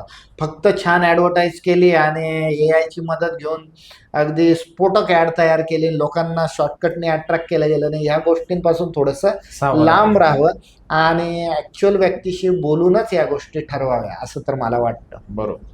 आता एक आपला रॅपिड फायर राऊंड आहे, कारण की हे स्कॅम बद्दल बोलायला गेलं ना, बोलायला खूप साऱ्या खूप गोष्टी आहेत. खूप नाशिकमध्ये खूप मी आता रिसेंटली एवढे स्कॅम पाहिले, तुम्ही माहिती आहे, न बोललेलंच बरं. अगदी बरोबर. कारण की नाशिकचं नाव आता खूपच मागच्या 2-4 दोन महिन्यात फारच 2-4 वर्षात हां, एखाद्या वर्षात म्हणण्यासारखं आहे की खूपच खराब खूप झालंय. खराब झालं. आता ऑलिम्पिकवाल्यांनी गोल्ड मिळवून थोडंसं ते सेटल केलं. सेटलमेंट केली आहे. नाही तर त्याच्या आधी नाशिकचं नाव खूप वास्तुशास्त्र, अंकशास्त्र मधले जे घोटाळे किंवा ते लोकांनी जे फ्रॉड केले त्याच्यात खूप त्याच्यात त्रास लोकांनी या गोष्टींपासून सावध. या पॉडकास्ट घेण्यामागचा उद्देश सर हाच होता की कळलं पाहिजे लोकांना अगदी की बरोबर, अगदी बरोबर. रियालिटी काय आहे, रियालिटी. कुठल्या गोष्टी खरंच वर्क करतात. आणि तुम्ही जे प्रामाणिकपणे सगळ्या गोष्टी सांगितल्या, हां, लोकांना कळलं असेल की कुठल्या कुठल्या गोष्टींना आपण जपून राहिलं पाहिजे आणि खरंच गोष्टी इतक्या महत्वाच्या आहेत का. आहेत का? अगदी बरोबर. जसं तुम्ही 3-4 वेळेस आतापर्यंत बोलले की मनगटावर विश्वास ठेवणं हे खूप गरजेचं आहे. ह्या गोष्टी सपोर्टिव्ह आहेत. अगदी बरोबर. पण मग लोकांनी इतके अंधभक्त झालेत की लोक फक्त माळा, अंगठ्या हां. आणि रेमेडीज ओके. याच्यातूनच पैसे आणण्याचा प्रयत्न करतायत आणि अजून कर्जबाजारी होत आहे. अगदी सो बरोबर. ही गोष्ट आज आपल्याला क्लिअर करायची होती आणि ती तुम्ही खूप सुंदर रीतीने केली आहे. आता आपला एक रॅपिड फायर राऊंड असेल. तुम्ही एका वाक्यात किंवा एका शब्दात याचं उत्तर देऊ शकता, अगदी. ऍज पर तुम्हाला जसं योग्य वाटेल.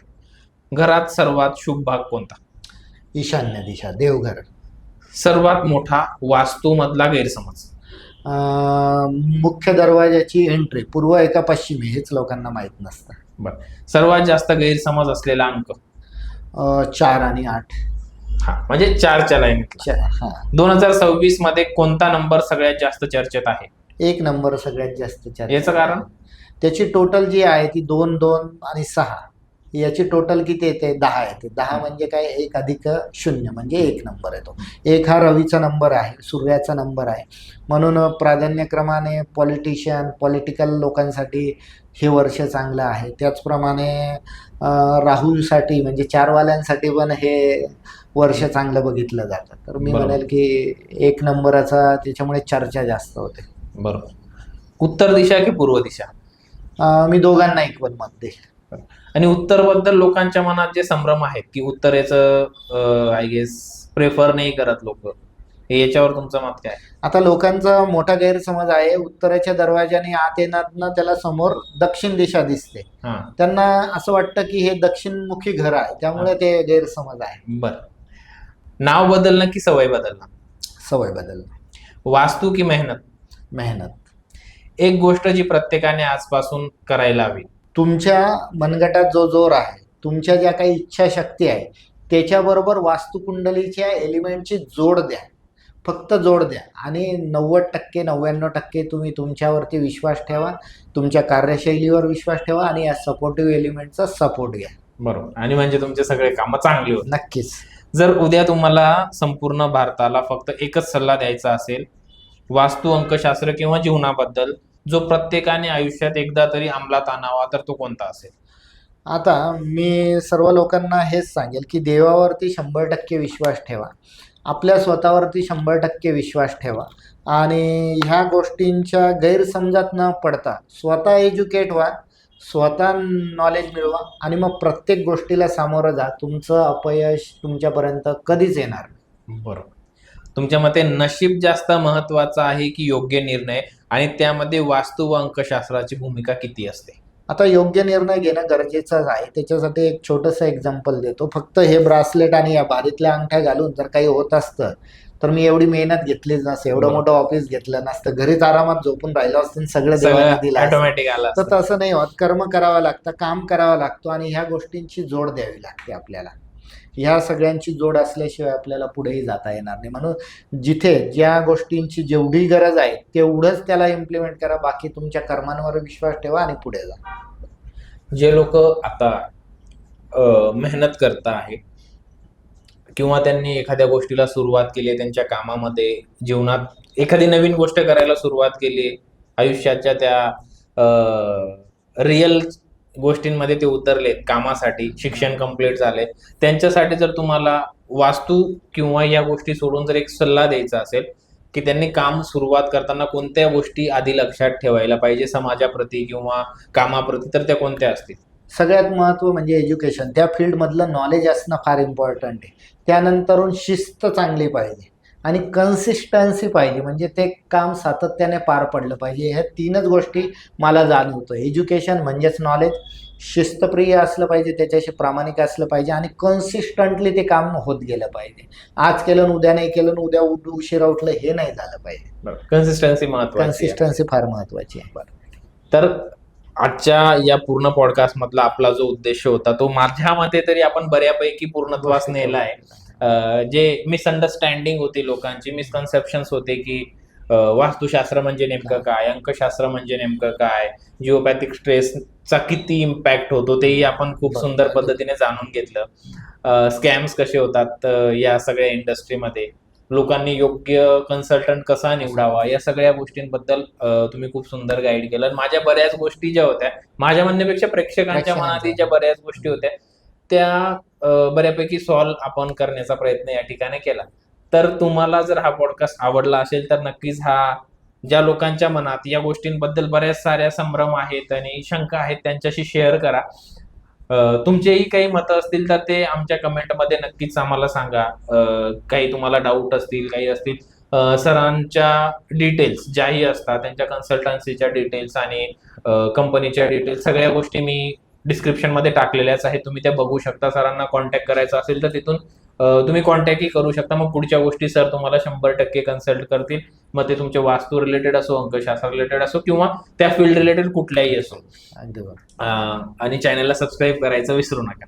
तुम्हाला काही बोलायचंय सर? नक्कीच की आपला जो आजचा पॉडकास्ट झाला आहे यामधून बऱ्याचशा गाईडलाईन मी दिलेल्या आहे. पॉडकास्ट पूर्ण ऐका, पूर्ण बघा आणि त्यातून काहीतरी शिकून इम्प्लिमेंट करण्याचा प्रयत्न करा.